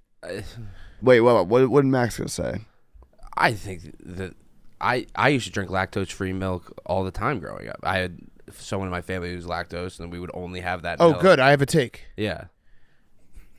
That's a good comment, man. Yeah, No, yeah. I don't. I don't think that's what that was. I think that I'm happy you have that because I have a take off that. Max is like, I only shit myself when I was drinking regular milk. Yeah. No, but I would drink regular milk too. It was fine. What I'm about to say is probably going to offend some people, and people are going to tweet me and be really upset. I think lactose intolerant people are just pussies. I used to think that. Come on. When people are like, I can't eat that ice cream, I'm lactose. Shut the fuck up, eat the ice cream. I think that there are people that's not true for the most part of lactose intolerant people, but there are People some that become people lactose intolerant when they're 18 plus. there are some people that claim stolen valor off lactose intolerance. Yes. Like because it becomes a personality trait. Yeah. There are allergies I respect. Peanut allergy, respect that. You could freaking die. Oh, You know bee what I mean? allergy, Bee yeah. allergy, respect the fuck out of that. Don't respect people who say, "Oh, the trees have buds on it, and I'm sneezing in the spring." Don't respect that, and don't respect lactose. You don't respect pollen? No, I don't. Respect No, I don't either. I think pollen is just a sign of weakness. If pollen affects you, sign of weakness. I don't respect pollen allergy. I do respect the lactose thing. I don't. Unless it's borderline people that are like, yeah, I drink lactose-free milk because sometimes my stomach gets upset if I Oat have milk, lactose. don't respect it. It's I respect lactose free if you've been lactose free your whole life. If you're 18 plus and then decide to become lactose intolerant, I don't respect it. Don't respect Riddle me this. But now I kind of do. Answer this. Because if the reverse of what happened to me is what happens to them, then I would also be lactose intolerant. Are some babies lactose intolerant? I don't think so. Because you gotta get that milk, right? I just, when it comes to allergy or things people are allergic to, if it could kill you, I'm fully on board. Like, respect you. Like, people have like shellfish, something weird like that, where it's like, I could die if I eat that. No joke. That's no joke. If your tummy hurts, shut the fuck up. My tummy hurts every time I eat ice cream. I'm lactose intolerant. I like it when people go to a doctor that specializes in treating, like, a lifetime treatment for being like gluten intolerant, and they give them a test. They're like, oh, surprise, you tested positive for the thing that I actually solve, and that you have to keep coming back and seeing me for. Yeah, exactly. Yeah, like, oh, the only medicine is to just give me more money. Yeah. I'm happy I got just that take described off my Big chest. Pharma, bro. Yeah, I've had that take for a while. I've never felt safe to say it, but I'm going to say it. And I know there's going to be people who are like, you don't know, man. You don't know. I kind of think of all other than peanuts. I respect peanut allergies. Yes, because it all kill food, people. all food allergy. Nah, shellfish is Shellfish is Shellfish, that too. could kill That's you. another one. Anything that's like I you just need, don't like going out to dinner with people who have food allergies. It's basically very clear that Yeah, if but shellfish, like, you can legitimately, like, shellfish. if you need an EpiPen, I respect you. right. If you like, oh, I got a little diarrhea, dude, that's my whole life is eating too much ice cream and getting diarrhea. like shellfish and peanuts, they can take you out. Yeah, at they a can kill moment's you. notice. Yeah, exactly. Tree nuts, TJ Watt. Yeah, tree nuts. Yeah, I feel like that's an EpiPen. Yeah, it's an EpiPen That's an one. EpiPen, which my fault, TJ. Sorry again. I I'm thought only tree nuts were just nuts that literally dropped from a tree. Didn't realize it was literally all the nuts. I'm reading up right now that cow's milk can cause life-threatening anaphylaxis. No. Never 'Cause even they heard just that word before. Yeah, and that would be they'd have to drink like an entire cow. We can get to it at the lottery ball. Pug is this person He's lactose. I feel like Get him in here right now. right Get him now. in here right now. Get Pug in here right now. You know what? I respect Hank more that he's intolerant of things that are lactose intolerant. Yeah. Yeah. You just got a man stomach. Yeah. I'm reverse lactose intolerant. Yeah. You need it. I'm lactose tolerant as fuck. Yeah. Jerry claims that doing one of the challenges, drinking a lot of milk, has made him lactose intolerant. That sounds like That's a Kamala voter. Yeah. That's a Kamala voter. Puggy, our dear Puggy, our lovely Puggy. We love you so much, Puggy. We want to boop you forever. Pug, you lactose intolerant? Yes. Like actually lactose intolerant. What happens when you eat ice cream? I just get very bloated. Oh, well, that's not intolerant. Yeah. Rest my case, and I rest my case. Thank you, Pug. You're dismissed. Appreciate your time. You have done exactly what I needed in front of the jury. What a moment! What a moment! So perfect. What happens? I fart a lot. Yeah, get in line. That's every time I eat ice cream. Or pretty much anything. But dude, if you give me a whole bowl of queso, I'm not gonna feel great after Yeah, it. well, I've noticed one thing since I've been eating more salads recently. I get bloated on salads. Yeah, dude. I might be allergic to vegetables. I just eat too much. Yeah, thank you, Pug. That was great. All-time moment. I'm gonna need a clip of that. Pug, my take was that lactose intolerant is just not real, and that people are just pussies. I think it's everyone's a little bit lactose intolerant, and no one should actually eat as much dairy that we eat. That was my point. Was I've never I eat so much ice cream, my stomach hurts almost every time. That doesn't mean I'm lactose intolerant. It just means that I like to go to the limit. I eat ice cream to the limit. PFT. Good Firefest, Hank. My Firefest of the week is that I was watching clips of old football games earlier this week, and there was an old Washington game, an old Redskins game, and watching the game, I felt excited to see that team. And it made me realize that the Commanders it's the worst name for a team you could possibly have. Say they're not bringing the old name back. It's not going to happen. Josh Harris has been very clear about that. You can't go back to Redskins. But just seeing those colors and the logo, it actually made me feel for the first time goddamn, this new logo sucks so bad. Yeah. Well, it's logo. It's the same colors. I don't feel anything. It's different colors though. We got a different shade of burgundy sometimes. We got the black jerseys. It used to pop more. And it looked so cool. Yeah. It looked cool. That's the only thing I care about. It looked cool, and it made me feel something.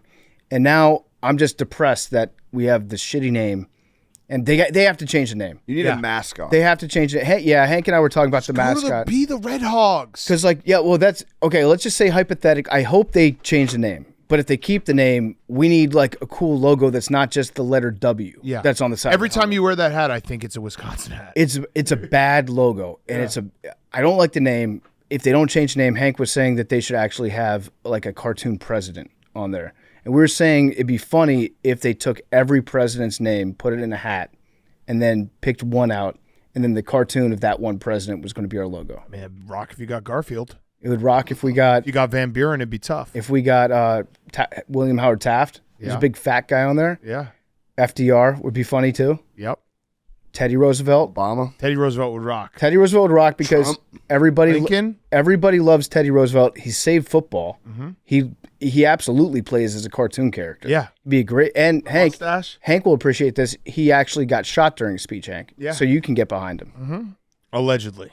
And he finished the speech, yeah. Allegedly. I agree. think you need to be the Red Hogs. Yeah, the Hogs would be great. The Red Hogs would be great. But it sucks. It's such a bad name. Nobody likes the name. No. People that root for the team don't like for the name. No. People that happen to catch on the bottom line of ESPN the word Commanders, they don't even watch the game. They see that word and they're like, ew. Yeah. Bad name. It makes everybody's football watching experience worse. It's a shitty name. Change it to something else.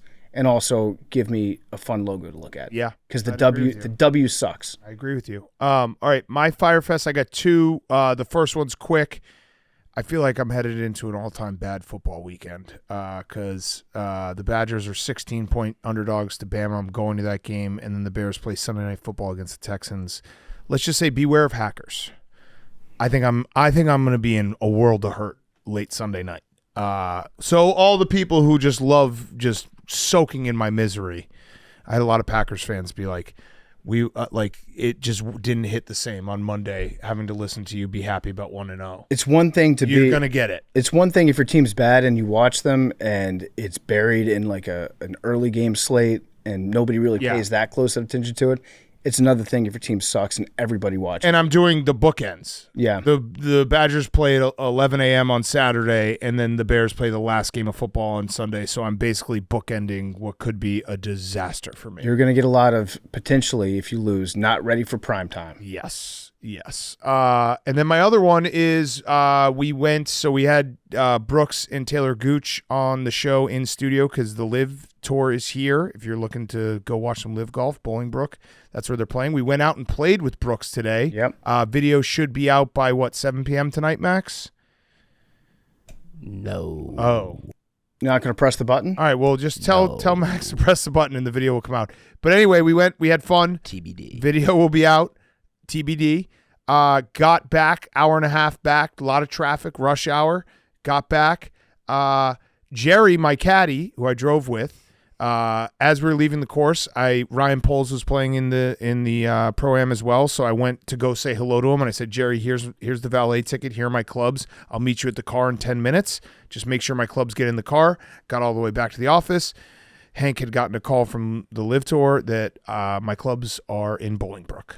And if you know how I like golf, I don't think I'm ever getting them back. Yeah, I don't care enough to get them back. I thought when I found out the news, I was like, Big Cat is just going to quit golf now. Yeah. The clubs are too far away. Too far away. Those are lost clubs. They're gone. I'm never getting them back. That's the universe telling me it is what it is. I'm not going to golf anymore. Unless someone gets them back for me, they're never coming back. To be fair to Jerry, I was talking to him afterwards, and he said that Hank went up to the car too and sat in the car for a second. Whoa, that was another part. Wait.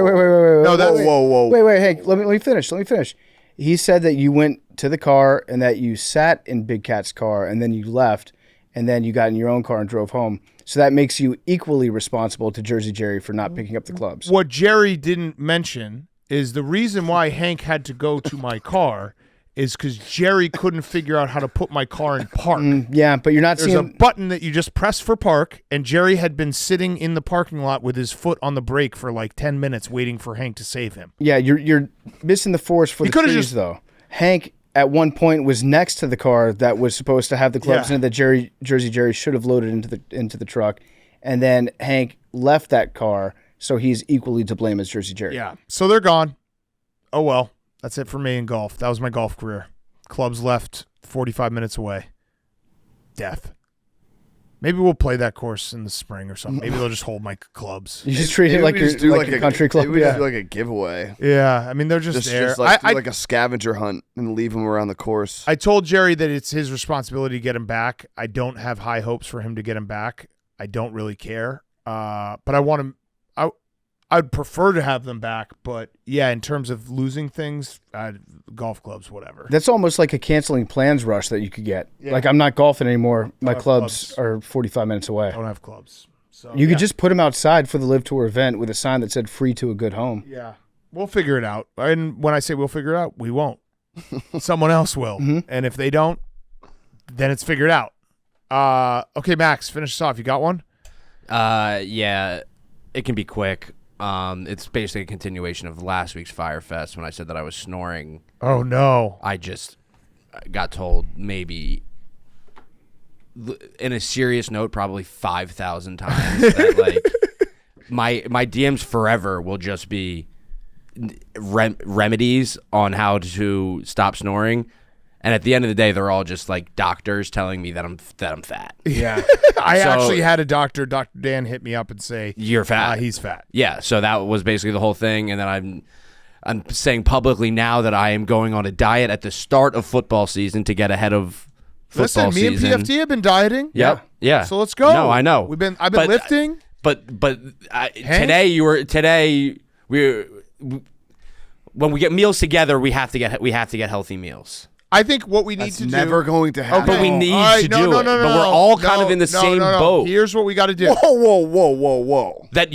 Are you trying to eat fact or fiction? You were on the phone today and you were saying, like, I want to eat something healthy. Yeah, we're not in the same boat of wanting to eat healthy. Also, Hank, fact or fiction, you're shitting your brains out constantly. Yeah. Maybe you could mix in a salad. Fact. In the same... Here's the solution. Here's the solution. Like, obviously, me and PFT are not in the same boat. Well, he's got high cholesterol. I have high cholesterol, Max. Don't say I'm not fat. Here's the solution. But that's not what I'm saying. Here's the solution. It's very easy. Why am I getting worked up? This isn't a Sundays are a no-fly zone. We can't do it on Sundays. Thursdays we eat healthy. That's fair. That's fair. I'm willing to because it's really like Sundays are my cheat day. I'm just like I don't give a fuck. We're gonna sit and watch football. I'm gonna eat whatever I want to eat. Thursdays are the unnecessary. Let's try to be as a group.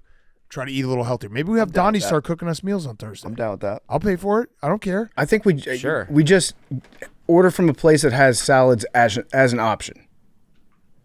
Yeah. But like good like I don't like sometimes we'll get a place that'll have like 2 salad options and they're both shit salads. Yeah, no, we need to no. Like this there's is nothing worse than like getting food from a good place Max, and you're just eating shit salad. All you got to do, and I say this as someone who fluctuates weight more than Oprah. The only time it's ever worked for me, which I've been doing recently, is just during the week. It's no carbs. Nah, that's bullshit. Okay, that's the way you got to do it. No, but I carbs will are the just go enemy. like low. No, calories are the enemy. I don't think carbs are the it's enemy. Easy calories in, calories out. Because I need my oats. You got to have the oats. Count calories. If you don't eat carbs, the weight will come off. But that's because it's like you just have to like put your. I eat chicken and steak every night during the week. Yeah. No carbs. But like that isn't like that is not how I will be doing it. Okay. Yeah, I like think I'll eat like sweet potatoes, like though like. All right, then you just stay fat and snoring. Yeah, no, you eat sweet potatoes. Fuck off! You're not the fucking king of weight loss. I'm not, over here. but I'm telling you, you're the only guy who's ever lost weight on the fucking planet. No, I'm telling you, the only time I've ever been able to lose weight is because I just go no people can carbs. lose weight in different ways. But I've tried every way, and the only you way are different. It's not like you But are the only also, Big way. Cat says that he fluctuates more than Oprah. That's When true. when he's not eating carbs, he loses weight, Correct. and the second he has a carbohydrate, I blow he's up. back up. I'm like Pug. So eating ice cream. I think Max is right. There's a lot of different diets that can work, and they can work in short term. But Max, we just gotta be healthy overall. Correct. Let's just be healthy Correct. overall. I don't know why. I wasn't expecting to get this fired up during this. I'm just trying to help you. No carbs is what That's worked for me. For you. But it would work for you. That wouldn't work for me Yes, it because would. it wouldn't. What it about a wouldn't be treadmill? Max sustainable. walks. Yes, it would because wouldn't be what you got to do is sustainable. you got to eat a lot of no No, carbs. because I wouldn't do it. I eat I would do it hard-boiled for eggs like every morning. Like that wouldn't. I wouldn't do it. Like that. It like Then on the I weekends could, you can eat whatever you want. Maybe a couple I of would suicides. Huh? Tim Let's start Ferriss. doing suicides before the podcast. Tim Ferriss diet. You can do whatever you want. All right, I'm gonna do the way that I'm Either gonna way, do I'm it. down for Thursday night's health. Yes. Thursday night's health. Cheat day Sunday. Cheat day Sunday. Sunday we can't fake it. The problem with me doing a cheat day Sunday is that I also want to treat myself to another cheat day during the week. Yeah. So sometimes I'm like, oh, it's Saturday, it's my cheat day. I forget that I've got my regularly scheduled cheat day coming on Sunday. I'm not gonna go full cheat day Sunday because I drink on the weekends and you guys don't. Yeah, that's true. That's true. That's true. Yeah, you do drink a lot. Vodka. You drink a lot. No, vodka that's soda. that's also a myth. Tequila, water. tequila, That's and tequila. also a myth. They're the same amount of calories as Coors Light. Max, do you think that maybe if you drank less, that would help the snoring? Yeah, no, that's definitely it. Max is like, it's a mystery why he keeps snoring. All right, we got I drink 60 beers So many a weekend. weddings. I have another wedding this week. Yeah, that's true. You are getting weddings, weddings. yeah. And also at weddings, there's not a healthy And option. there's appetizers. I love appetizers. Yeah, the Yeah. walking, but you eat those standing up. Yeah. Yeah, that's true. All right, let's. Also, you finish up. dance at weddings, so you exercise. Yeah, that's true. I'm a big dancer at I a bet wedding. you are. You're a tie around the head guy. No, yeah, I'm you not are. that, Yeah, but- you are. All right, today's Lottery Ball segment is brought to you by Jack Pocket, America's #1 lottery app. Order Mega Millions, Powerball, and other official state lottery games on your phone with Jack Pocket. New customers get a free ticket using code PMT. That's code PMT. Download the Jack Pocket lottery app today. It's super easy, and you could maybe win some Mega Millions or Powerball with Jack Pocket. It's an app on your phone, and you can get their free ticket using code PMT. Numbers 20. 9. 56. 8. PFT and me. No. Have you ever gotten this? No. 3. 97 Pug. 21. 15. I feel like Tim that's Tebow. hit recently. 15. Love you guys.